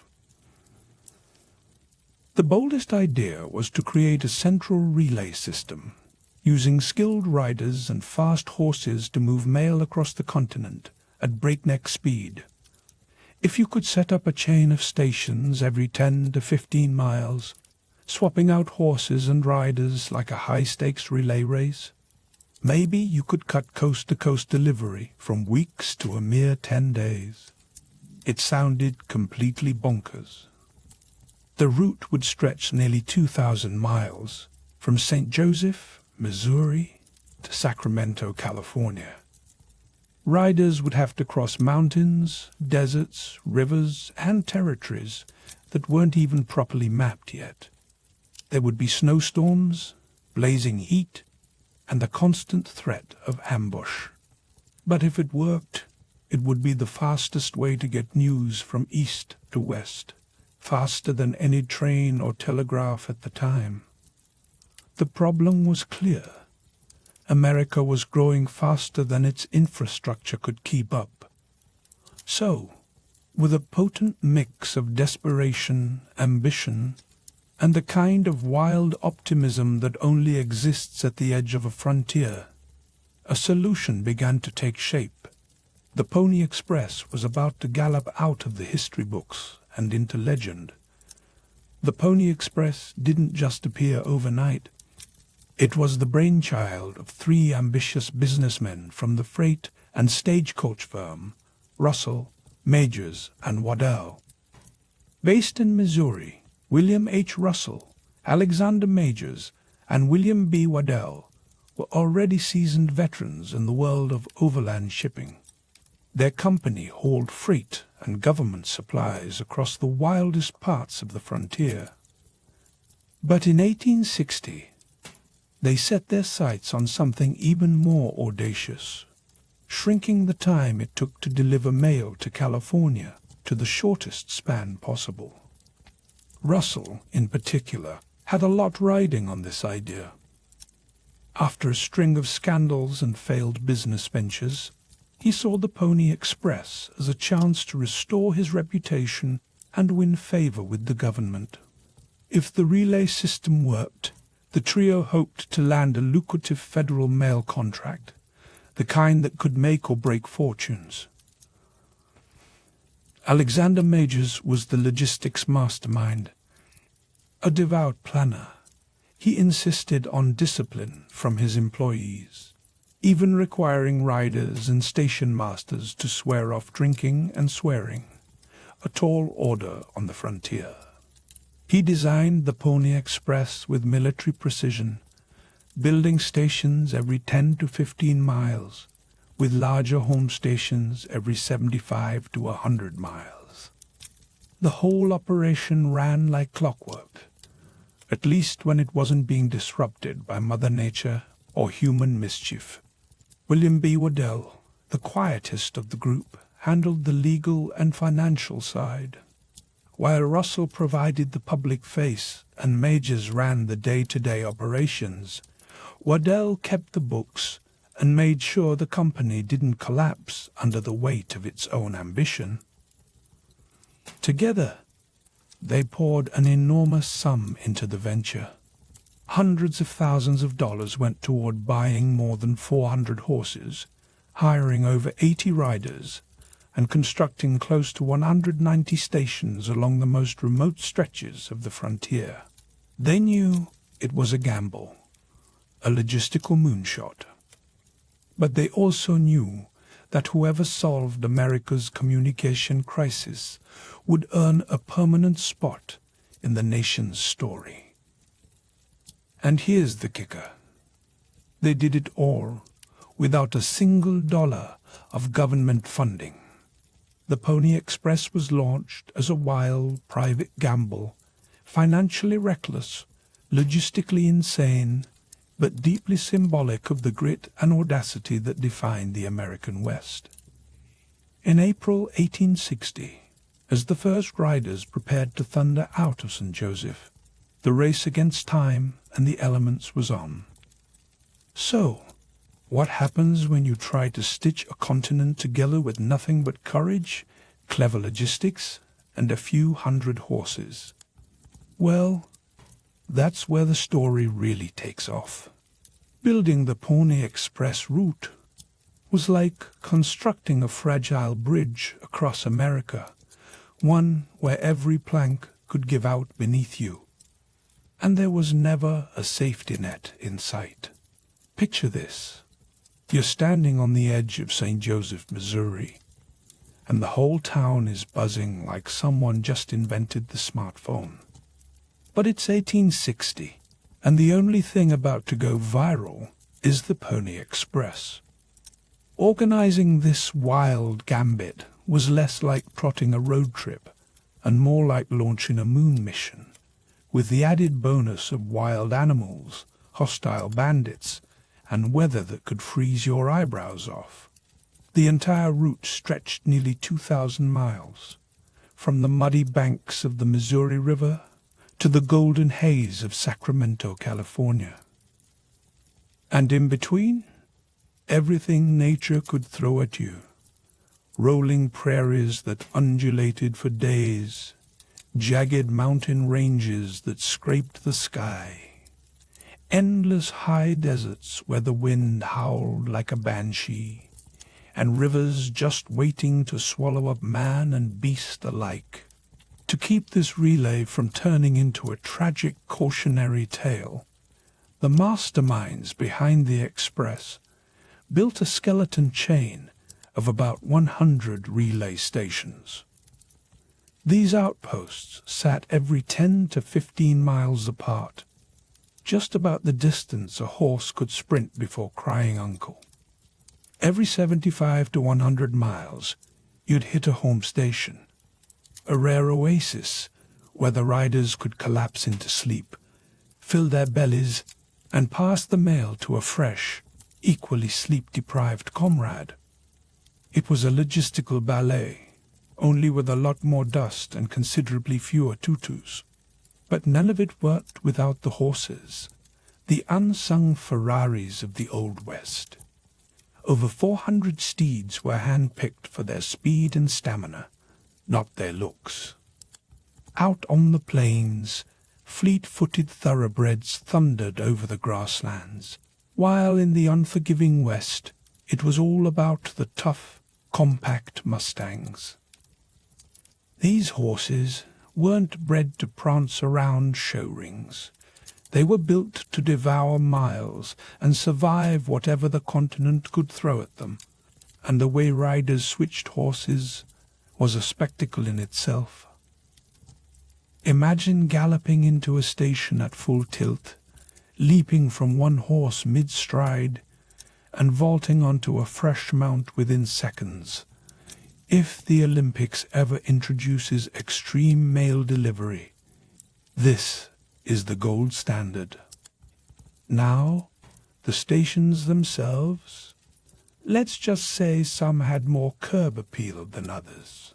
Picture everything from humble sod huts that looked like they were designed by a committee of prairie dogs, to wooden shacks that barely stood up to a stiff breeze, to full-blown fortresses bristling with barbed fencing and manned by station keepers who slept with one eye open and a rifle within reach. Every post needed to be stocked with water, hay, oats, and food. No easy feat in the middle of nowhere. Months of planning and supply runs went into making sure that when a rider burst out of the darkness, there would be a fresh horse and a bite of hardtack waiting. All of this played out in some of the most remote, inhospitable land you can imagine, a place where even the tumbleweeds looked like they wanted to pick a fight. And then there was the weather, which seemed to have a personal vendetta. Riders had to face Sierra Nevada blizzards that could turn eyelashes into icicles, Utah sandstorms that sandblasted skin and gear, and Nebraska summers hot enough to melt the soles off your boots. If you think your morning commute is rough, try fording a swollen river with a pouch full of other people's love letters while being chased by a thunderstorm. Wildlife wasn't any friendlier. Wolves, bears, and mountain lions prowled the night, and more than one rider found themselves suddenly very invested in the speed of their horse when they heard something growl from the darkness. Trails could collapse without warning, and rivers would rise overnight, turning a simple crossing into a life-or-death gamble. And all that's before you add the human element, bandits prowling for easy loot, and rising tensions with Native American tribes whose lands the trail cut through, making each ride a lesson in both diplomacy and luck. Incredibly, despite all this, the system ran like a well-oiled machine. Riders swapped every 75 to 100 miles. Horses switched every 10 to 15, and mail could cross the continent in as little as 10 days, an unheard-of speed that made people's heads spin. It was as if someone had installed a turbocharger on the national conversation. And suddenly news, love, and gossip could fly across the land in days, not months. Behind it all pulsed a kind of raw courage and determination, equal parts grit, caffeine, and pure adrenaline. April 3rd, 1860, dawned with the kind of excitement usually reserved for parade day and the opening of a new saloon. At the Pikes Peak stables in St. Joseph, people crowded around, craning for a glimpse of the first rider, most likely Johnny Fry, although the records are as murky as the Missouri after a spring rain. He mounted his horse, hoisted the specially designed mail pouch called a mochila, and with a cheer from the crowd and the thunder of cannons, he bolted westward. The mochila itself was a marvel of frontier engineering, with 4 locked pockets that could be slipped over the saddle horn in seconds. No time for fussing with straps when you've got history to make. That first mailbag weighed about 20 pounds, stuffed with letters, newspapers, and telegrams bound for the far coast. Even a message from Washington, D.C. got in on the action, telegraphed as far west as possible before the rest of the journey would be finished on horseback. At that instant, on the other end of the line in Sacramento, a rider set off east, and suddenly the entire nation was connected by 2 brave souls racing toward each other across a continent of trouble. Each rider carried the mochila from station to station, vaulting off a lathered horse and flinging themselves onto a fresh one without missing a beat. The clock was always ticking. You had to keep a pace of around 10 miles per hour, rain or shine, night or day, with only the moon and your nerves to light the way. Some nights, the only company was the wind and the distant howl of a wolf. Others, it was the crack of thunder or the twang of a bowstring in the darkness. That first run didn't just succeed, it shattered expectations. Missouri's mail reached Sacramento in 9 days and 23 hours, barely giving the newspapers time to invent new words for how miraculous it all was. The legend of the Pony Express was born on the spot, and suddenly even the smallest letter seemed like a piece of magic. Proof that the impossible was just a bit of clever horse swapping away. But really, the story of the Pony Express belongs to its riders. Forget the horses, the stations, and the fancy mail pouches for a second. The real heart of this wild enterprise was its ragtag team of daredevils, barely more than kids, most of them. The typical rider was often just 16 or 17, never older than 18, and lighter than a sack of flour. If you weighed more than 125 pounds, you were out. No one wanted to give the horses a hernia. The recruitment ads for the job have become the stuff of legend, supposedly reading, "Wanted, young, skinny, wiry fellows, not over 18. Must be expert riders, willing to risk death daily. Orphans preferred." Even if the exact words are up for debate, the spirit behind them sure wasn't. This was not a gig for anyone with a strong sense of self-preservation. These young men rode 75 to 100 miles at a stretch, swapping horses but never stopping, pushing through rain, snow, darkness, and blazing heat. Their only defense was speed, though most carried a revolver and a rifle, more for show than for any real hope of fending off trouble. There were no backup plans, no safety nets. Most riders traveled alone, often unarmed, and relied on their ability to outrun anything that wanted to cut their journey short. Their best hope was to blend into the night, racing faster than news of their passage. And yet, out of this crucible of danger and exhaustion, legends were born. Take Pony Bob Haslam, for example, a name that sounds like it belongs in a superhero comic, and honestly, it fits. During the violent Paiute uprising, Pony Bob rode 30-80 miles in just under 2 days to deliver mail, all while wounded by arrows.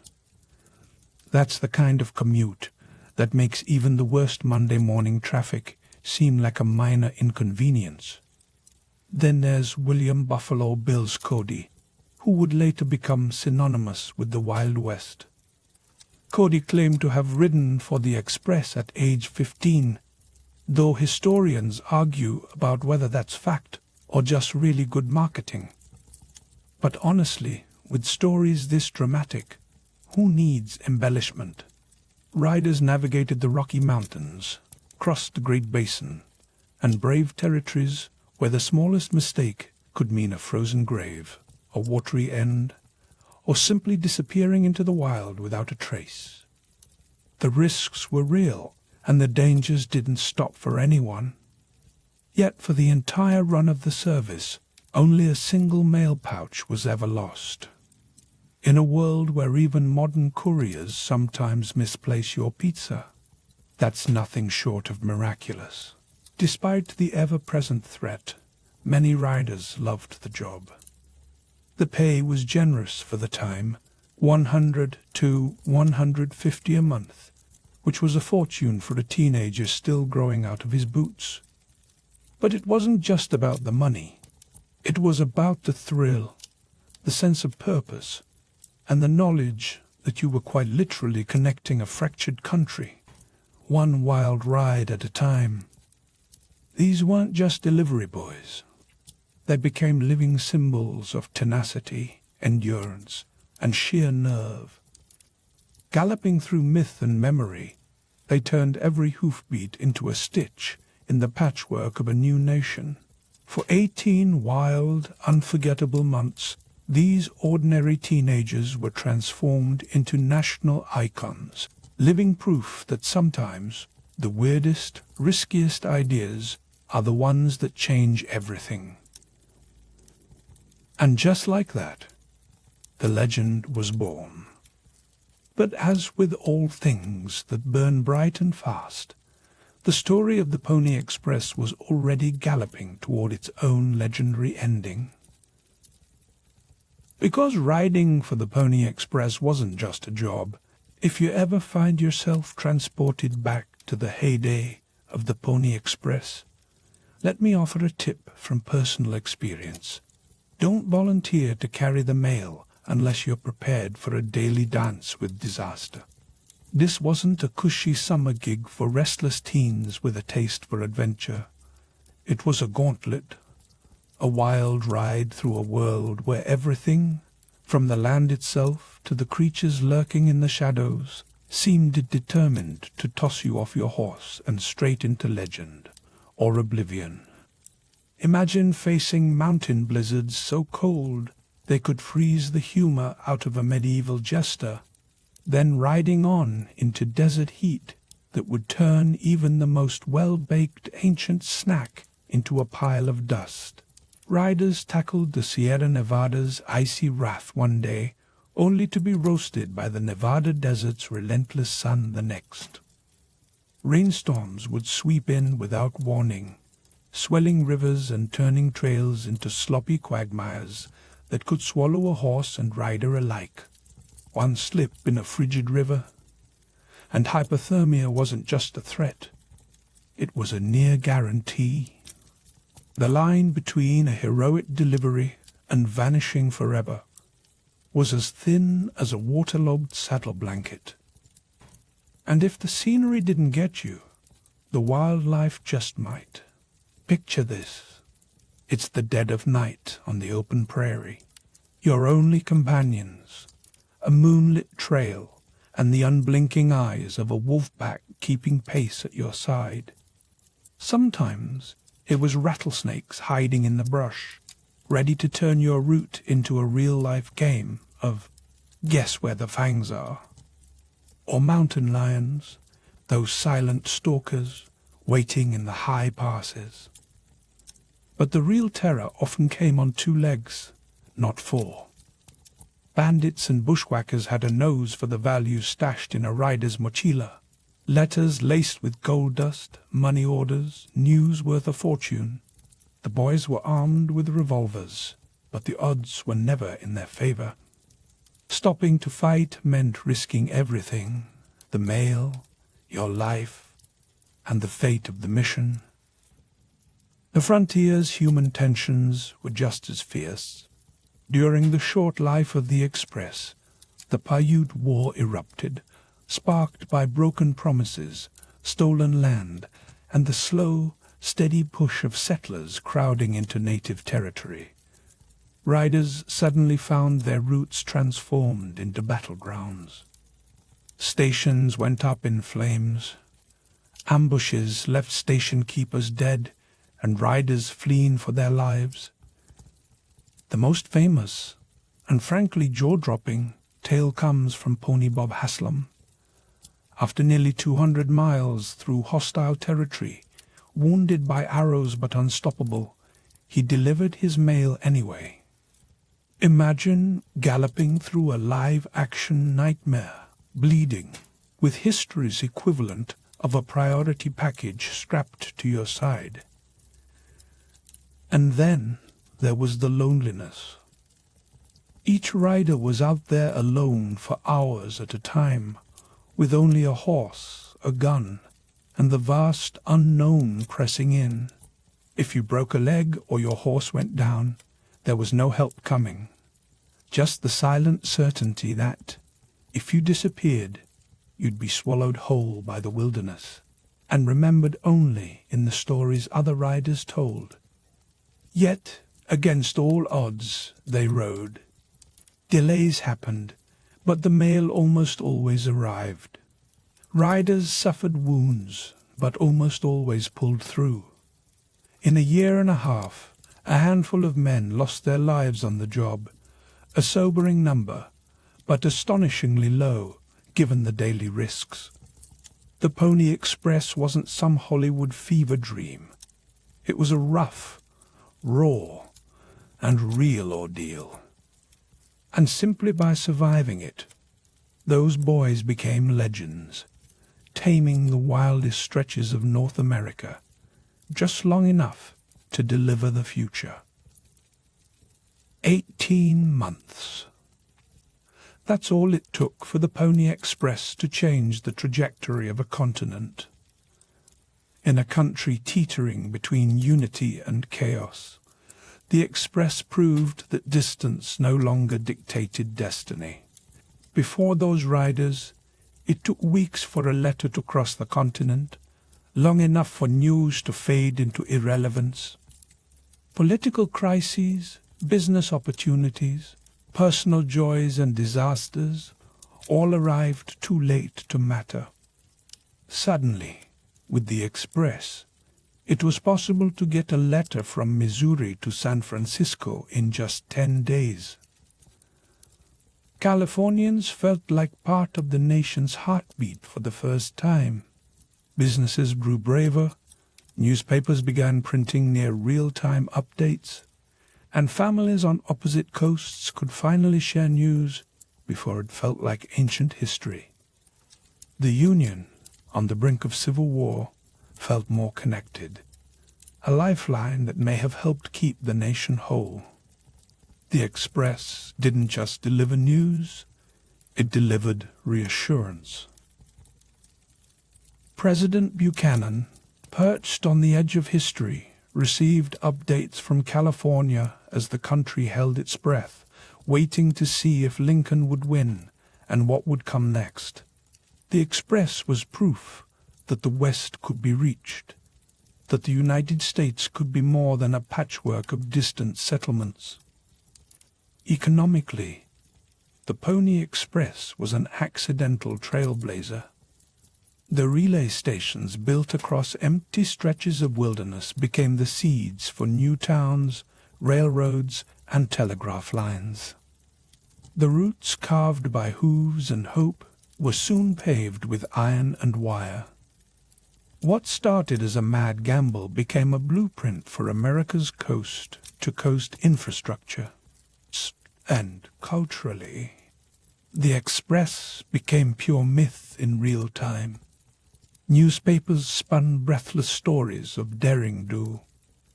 Young men dreamed of earning their own scars and stories, thundering across the plains with a satchel full of destiny. Even as the last letters were being carried, the legend was already outpacing reality. But here's the twist. For all its audacity, the Pony Express was racing toward obsolescence from the moment it began. Its greatest rival was not the desert, the mountains, or even human greed. It was the telegraph, quietly advancing mile by mile, hammering its way west. Just 2 days after the first express ride took off, work began on the transcontinental telegraph. Each new pole was another countdown marker for the end of an era. By late October of 1861, barely a year and a half after the Express's launch, the final telegraph wire was strung. The connection went live, and just like that, the Pony Express was finished. The last letter arrived, and the world changed in an instant. The pounding of hoofs gave way to the rhythmic click of Morse code. Messages now traveling at the speed of electricity rather than muscle and grit. Blink, and an era was gone. But even before the telegraph cut the race short, the Express was hemorrhaging money. It was a logistical nightmare, a heroically inefficient business. Russell, Majors, and Waddell poured the equivalent of a modern startup seed funding, over $700,000, into the venture, and saw little return. With no government subsidy and costs stacked higher than a medieval banquet platter, the Express was destined to be a glorious failure. The stations cost a fortune. Horses and riders devoured resources. The mail contract they dreamed of never quite materialized. Russell himself was soon sunk by scandal, and the company limped along, beloved but broke, right up until the final wire was strung. And yet, when the end came, there was remarkably little bitterness. The Express had accomplished its goal. It proved that coast-to-coast communication wasn't just a fantasy. It was possible. Riders scattered to new frontier jobs. Stations were repurposed, some abandoned to ghost stories and prairie grass. America, ever hungry for speed, turned its gaze to the next big thing. The horse yielded to the wire, just as the wire would someday yield to the radio, satellites, and eventually the glowing rectangles we all use to send memes and complain about airline snacks. But for a brief, spectacular moment, the Pony Express showed what was possible when determination outpaced doubt. Teenage riders and powerful horses conquered time and distance, and in the process became the stuff of legend. Even though the Express lasted less than 2 years, its tracks carved deep grooves into the American imagination.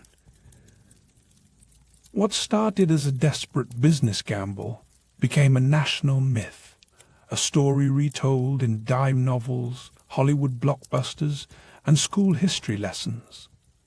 The image of a lone rider, silhouetted against the wild sunset, galloping with a mail pouch and a revolver, became shorthand for daring, grit, and the relentless optimism of the frontier. This is nostalgia on steroids, but it's also something deeper.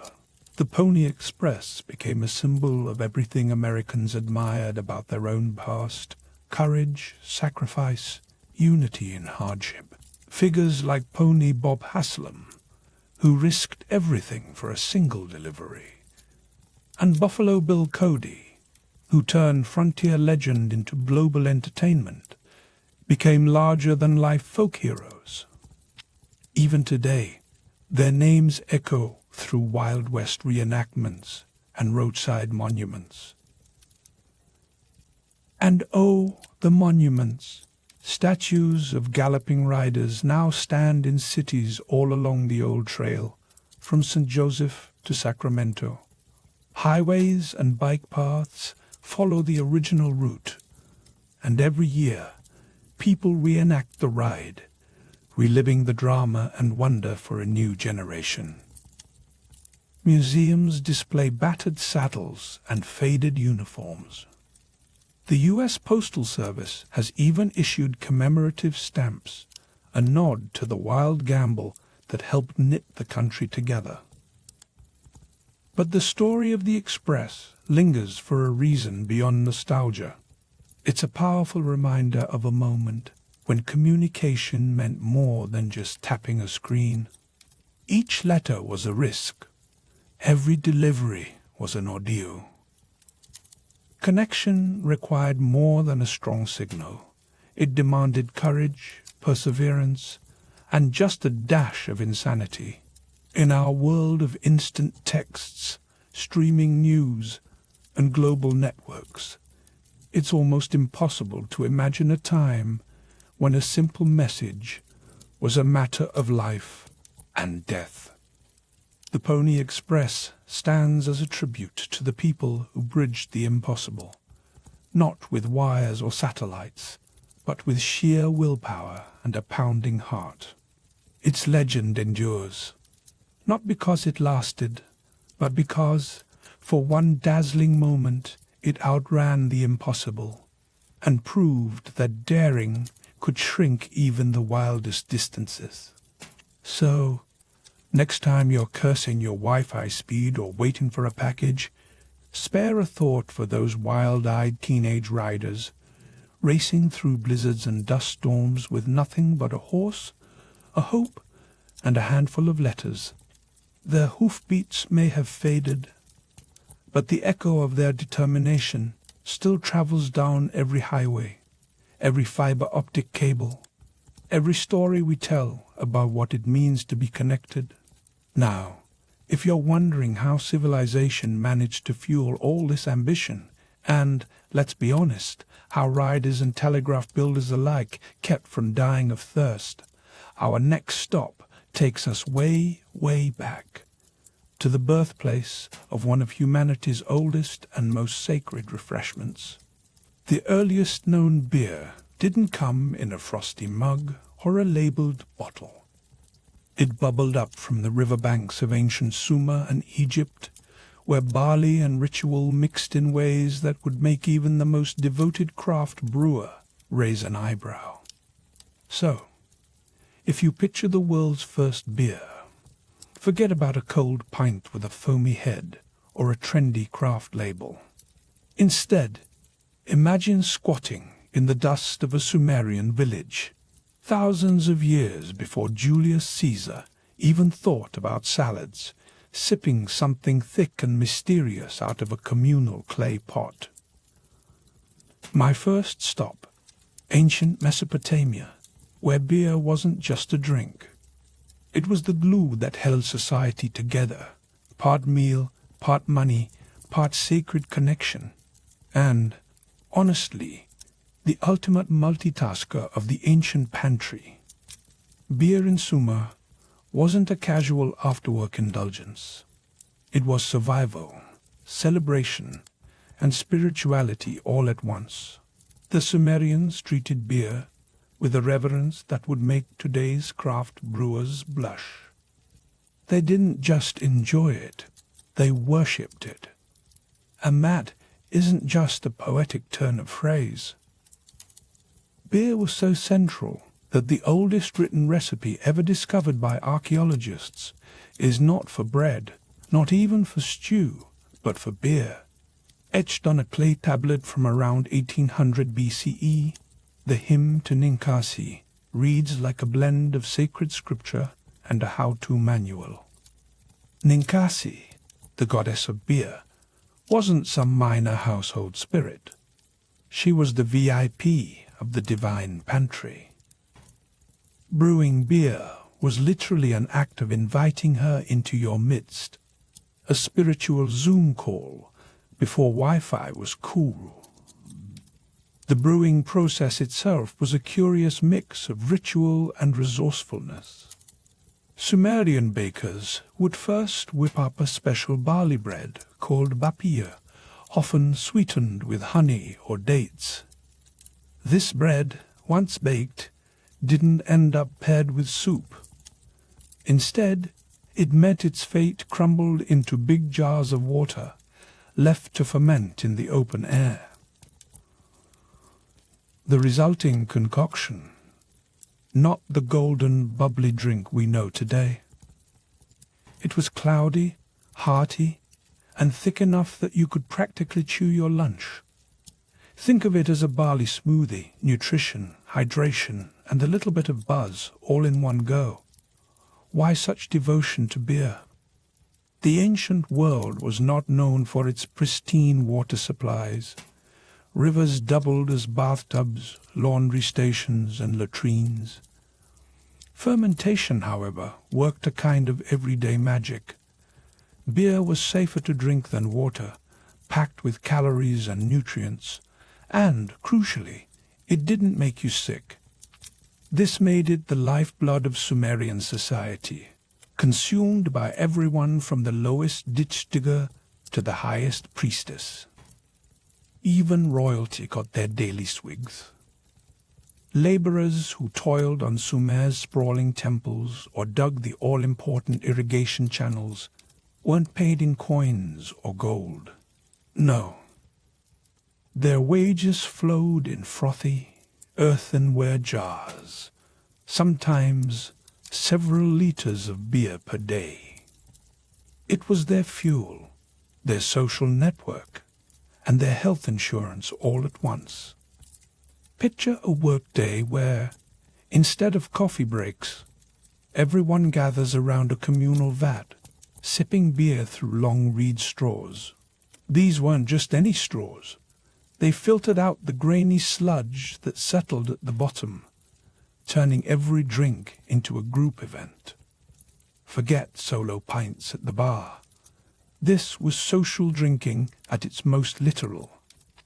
Beer in Sumer was more than just a beverage. It was a ritual, a recipe, a law, and a lifestyle. It wove itself into the fabric of daily existence, appearing in legal codes, tax records, and religious ceremonies alike. If you wanted to know what it meant to be Sumerian, you could do worse than starting with a mug, well, a pot of beer. In many ways, it was civilization in liquid form, nourishment, tradition, and worship, all swirling together in a cloudy sacred brew. This was the legacy Sumer passed on, as beer culture spread across the ancient world. And that's where my time travels next took me, following the barley-scented breeze southwest from the banks of the Tigris to the fertile floodplains of Egypt. If the Sumerians gave beer its soul, the Egyptians gave it its engine. By the time the Old Kingdom's pyramids were rising from the Nile's muddy banks, beer had become the backbone of Egyptian life, so essential that it was brewed in quantities that would put modern breweries to shame. Egyptian beer was never just a drink. It was breakfast, lunch, dinner, and the afterlife's carry-on snack. Giant temple breweries and palace complexes churned out jars by the hundreds, sometimes under the direct supervision of religious officials. Beer production was woven into the state economy, and like grain, was watched over by the gods themselves. Osiris, the deity of agriculture and rebirth, was credited with teaching humanity to brew. Hathor, the goddess of music and joy, was also famously associated with beer, intoxication, and revelry. The Egyptians didn't just thank the gods for beer, they made sure the gods got the first sip. The brewing process in Egypt was a close cousin to the Sumerian tradition, but on a grander scale and with a few pharaonic upgrades. The bakers would start with barley or emmer wheat, partially bake it into loaves, then crumble these into huge vats of water. Dates or honey often sweetened the deal, and the whole concoction was left to bubble away in ceramic jars. The finished product was so thick and hearty that some Egyptians preferred consuming it with a spoon. Think of it as smoothie culture, but taken to a divine degree. Beer in Egypt didn't just sustain the living. It was the drink of choice for the dead too. Tombs were packed with jars of beer, right alongside loaves of bread and hunks of meat, for the ultimate all-inclusive afterlife package. No self-respecting traveler to the next world would dream of going thirsty. Ancient recipes for the deceased, inventories of beer offerings to the gods, murals showing every step of the brewing process, all these left no doubt beer was as spiritually loaded as it was physically sustaining. And then there were the workers, those iconic pyramid builders, not slaves, as Hollywood loves to claim, but skilled laborers, and their daily rations included beer. Lots of beer. Sometimes up to 4 liters a day, which, if you're keeping score at home, is basically a 6-pack before noon. This wasn't an ancient frat party. It was hydration, nutrition, and morale, all in one. One archaeologist even dubbed it the original Egyptian energy drink. The state kept a close eye on beer, taxing it, regulating its quality, and making sure every batch met divine and bureaucratic standards. Women, especially priestesses and temple staff, were often the chief brewers, bridging the gap between domestic life and sacred ritual. Brewing was a respected craft, not a backroom task. It was central to running households, feeding families, serving the gods, and keeping the pharaoh's projects on schedule. Beer, in Egypt, was a river of sustenance that flowed through every level of society. The more I sampled, the more beer revealed its double life as both sacred offering and everyday necessity. In temples, priests poured out libations to the gods, dedicating dozens or even hundreds of jars. Every major festival, every funeral and harvest, every celebration, saw beer offered in thanks and hope. During the annual festival of drunkenness, a bash that made Mardi Gras look tame, worshippers would guzzle beer dyed red, reenacting the myth of Sekhmet, the fierce lion-headed goddess whose bloodlust was calmed by beer disguised as blood. In this story, beer wasn't just the peace offering. It literally saved humanity from destruction. Not many IPAs can claim that on their label. Priests and priestesses took their sacred brewing seriously, with rituals and recipes tailored for specific ceremonies. Some brews were reserved for temple use, their formulas inscribed alongside prayers and hymns. Beer was a key part of funerary rites, believed to nourish the soul's journey to the afterlife. Tomb inscriptions don't just list beer. They enumerate the exact types and amounts offered, right down to the last jar. Outside temple walls, beer was the centerpiece of communal festivals, These weren't just neighborhood block parties. They were cosmic mixers, blurring the line between everyday life and the world of the gods. Whether toasting the harvest, honoring the ancestors, or marking the turning of the seasons, beer was always at the center, part sacrament, part social glue. Even as later civilizations like the Hebrews and Hittites put their own spin on the brew, beer never lost its ancient air of mystique.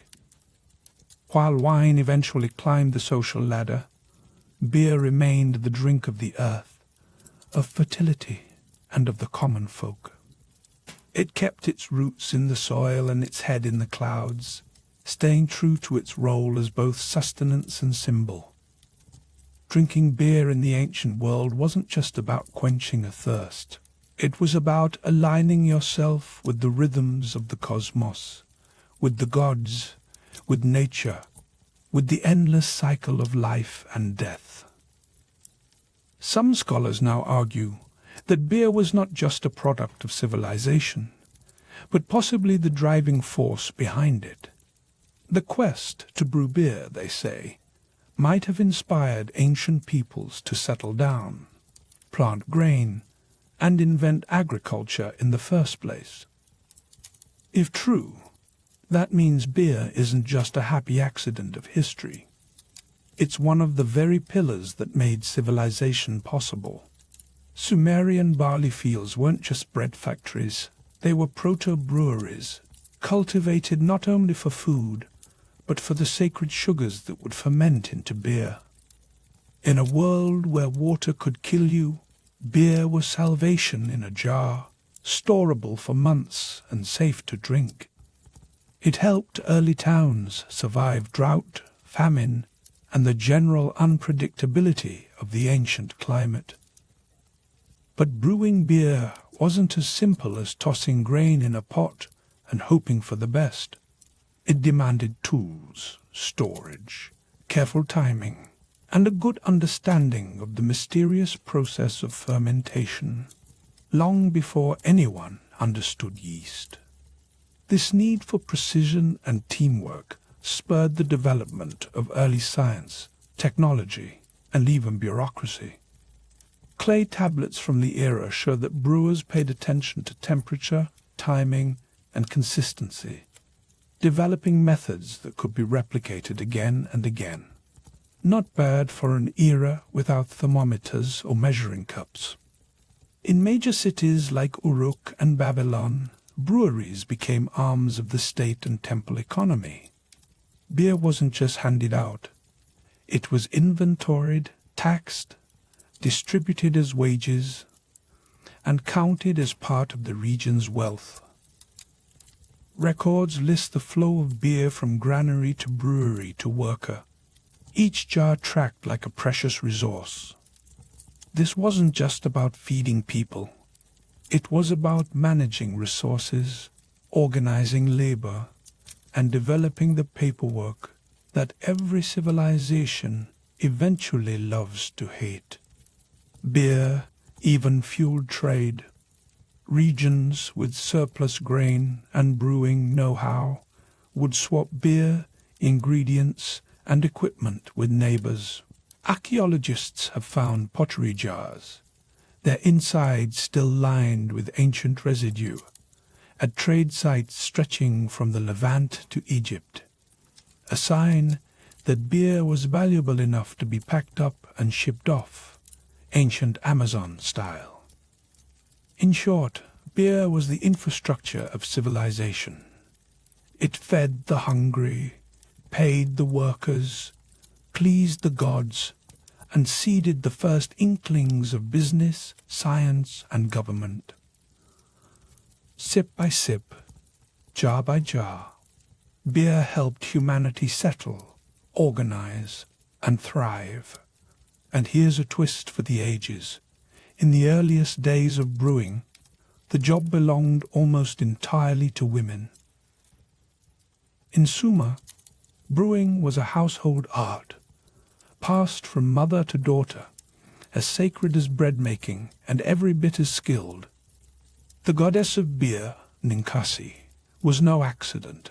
She mirrored a reality where women were the chief guardians of the craft, both at home and in the temples. Brewing wasn't a side gig.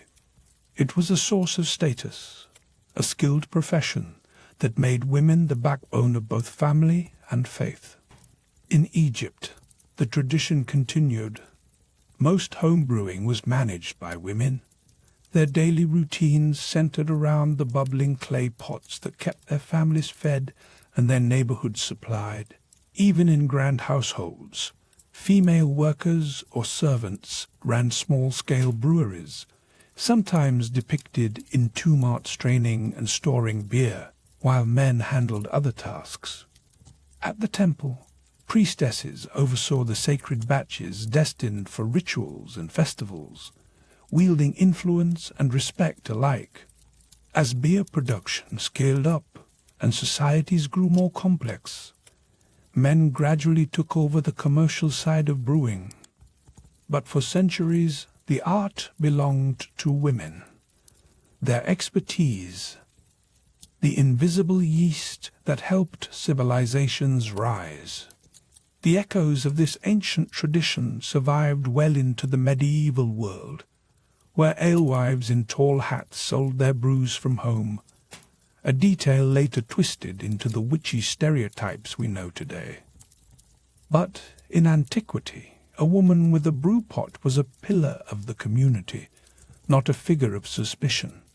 She nourished gods and mortals, one bubbling jar at a time.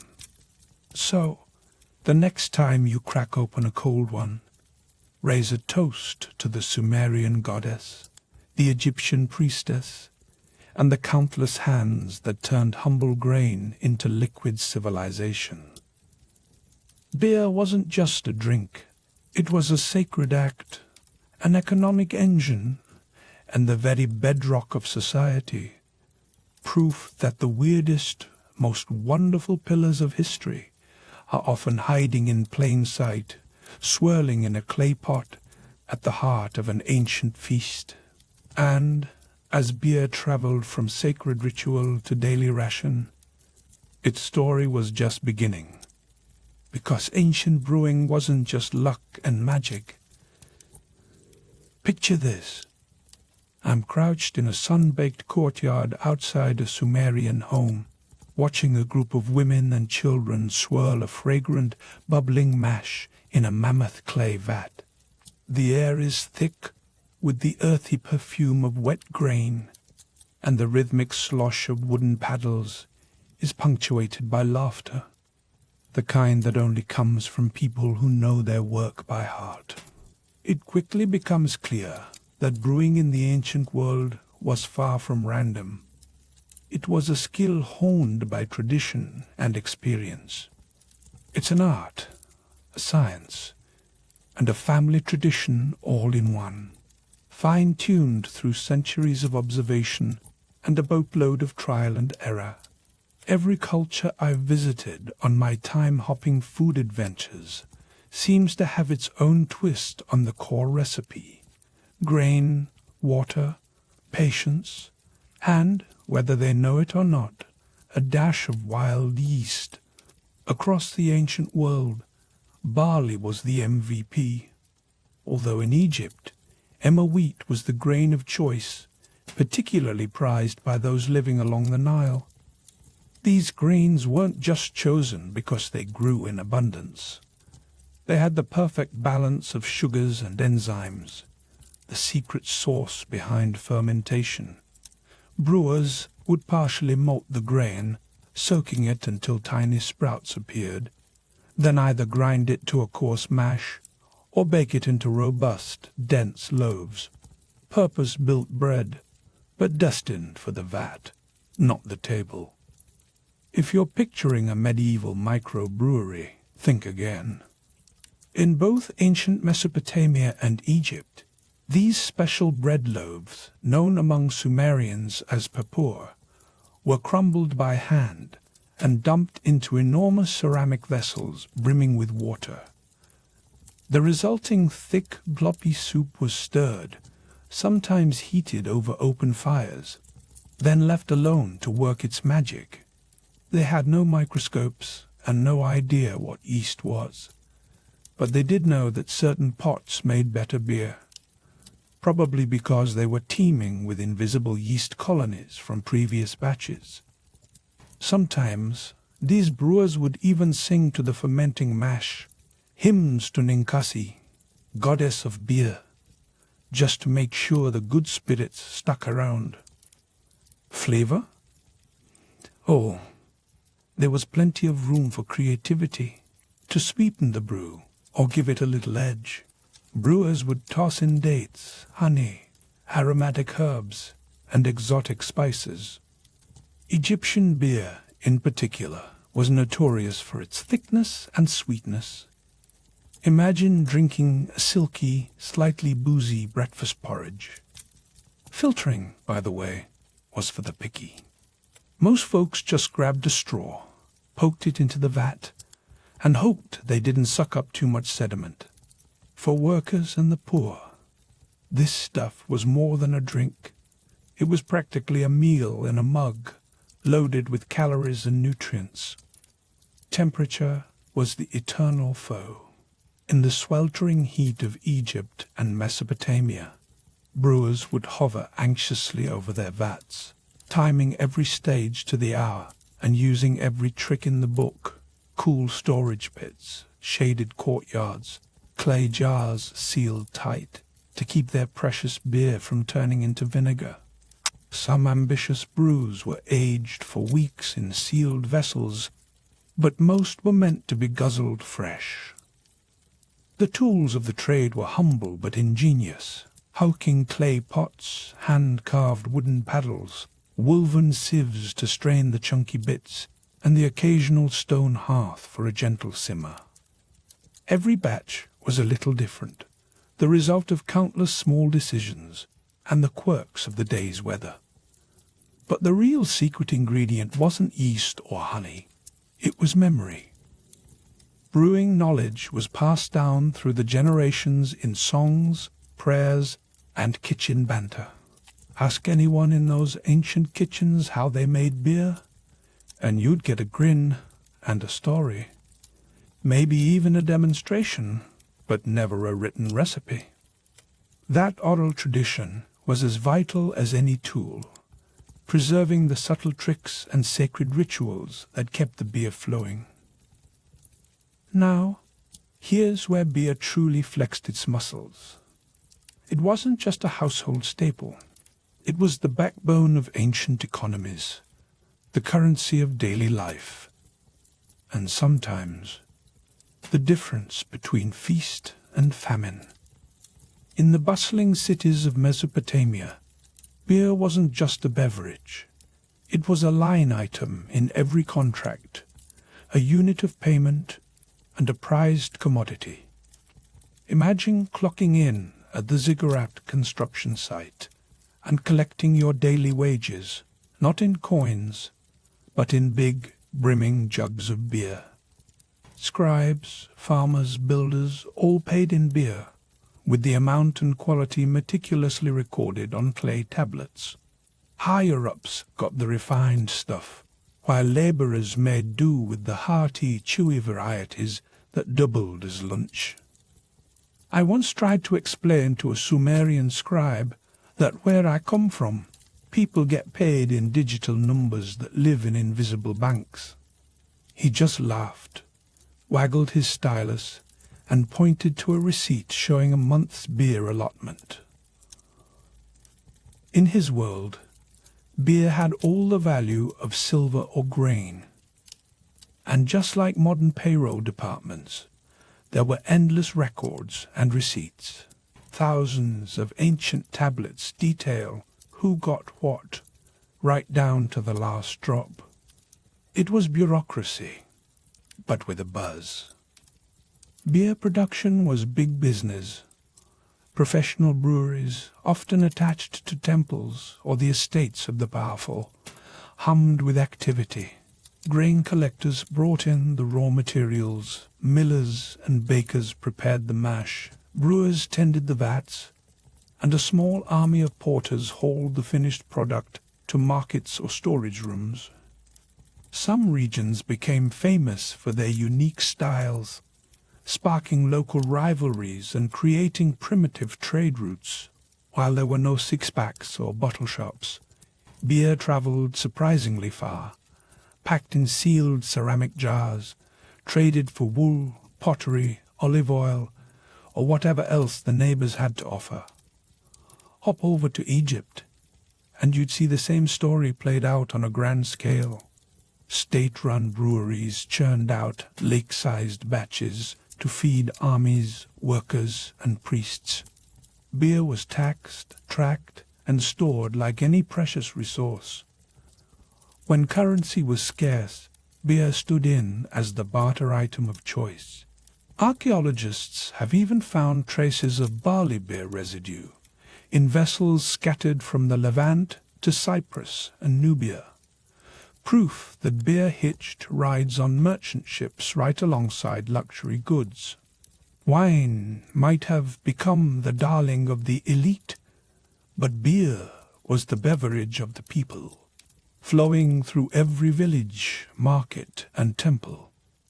Its production fed farmers, employed artisans, filled merchant caravans, and funded the rituals of priests. Beer was sustenance, income, and infrastructure, all poured into a single cup. But before you imagine a world where everyone sipped from the same communal vat, hold that thought. The reality was far more complicated, and nowhere was the class divide more obvious than in the beer mug. Sure, everyone drank beer, but what you drank and how you drank it was a dead giveaway of your place in the social pecking order. Among the Sumerians and Akkadians, daily beer rations were a fact of life for workers, who got the thick, hearty, unfiltered brews, more like stew than drink, but packed with enough nutrients to keep laborers on their feet under the scorching sun. Yet even among these nourishing people's beers, there were grades. The tablets list at least 9 distinct types, each tailored to a specific class or job. Scribes, priests, and administrators always scored the best stuff, smoother, tastier, and a lot easier to swallow after a long day of record-keeping. In Egypt, the difference was even more dramatic. Ordinary folks drank a viscous brew made from emmer wheat and sweetened with dates, often cloudy and packed with floating chunks. It filled the belly and took the edge off a day's work, but it was never going to win any tasting competitions. Meanwhile, the upper classes lounged in shaded gardens, sipping refined golden beers, lighter, filtered, and sometimes flavored with rare spices. I once found myself in an Egyptian noble's villa, watching the servant pour beer from an elegant jar while the master reclined beneath a palm frond, goblet in hand. For the rich, beer was a symbol of taste and status, a daily luxury offered alongside bread and wine. In the palaces of pharaohs, beer was not just sustenance, but a ceremonial gift, poured for both the living and the gods, proof of power and privilege.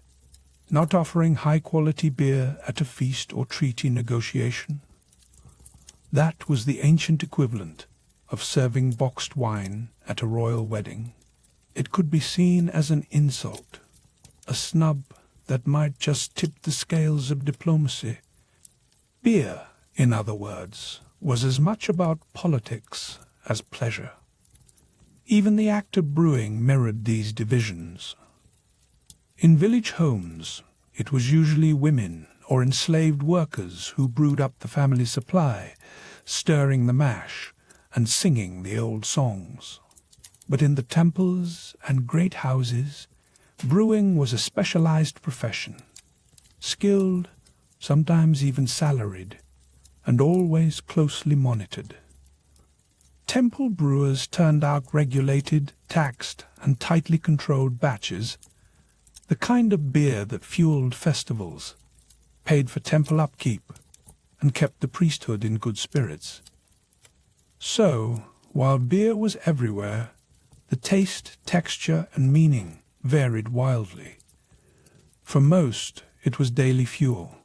For the few, it was an art form, a marker of divinity and wealth, a drink that proclaimed their place in the world. And yet, despite these divides, beer was the great connector. It was brewed for the gods, consumed by the powerful, and relied upon by workers. Every pot of beer held the story of its maker, its drinker, and its place in society, sometimes humble, sometimes grand, but always vital. Fast forward to today, and it's clear that the ancient legacy of beer is still very much alive.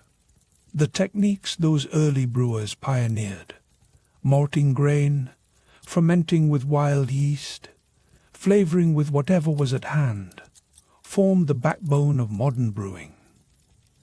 Sure, today's brewers have fancy thermometers, microscopes, and stainless steel tanks, but the heart of the process remains the same. I've seen echoes of Sumerian and Egyptian traditions in the bustling breweries of Ethiopia, the open-air chicherias of Peru, and the rustic kitchens of Eastern Europe. In these places, brewing is still a communal ritual, passed down through families, shared in celebration, and honored as a link to the past. Beer's symbolic power hasn't faded either. Across the world, it's still the drink of togetherness, celebration, and identity. Whether you're clinking pints at a modern pub, or sipping from a communal clay pot with reed straws, you're tapping into an ancient ritual, a toast that stretches back through millennia. Even academic types are getting in on the action, using residue analysis to reconstruct ancient recipes and brew up history in modern labs. I once sampled a brew recreated from an Egyptian tomb formula, and let me tell you, it was a wild ride, funky, sweet, and oddly familiar, like a memory of a distant ancestor. Most importantly, beer's story is a reminder that civilization wasn't built only by emperors and warriors. It was also built by the hands that stirred the mash, hauled the jars, and shared the first sips at sunset. Beer was made by women, consumed by workers, and offered to the gods, a testament to the ingenuity and spirit of ordinary people. So, next time you raise a glass, pause for a moment. You're not just enjoying a cold one. You're carrying on a tradition that's older than the pyramids and as universal as laughter. Here's to the brewers, the drinkers, and the dreamers. May their legacy never run dry.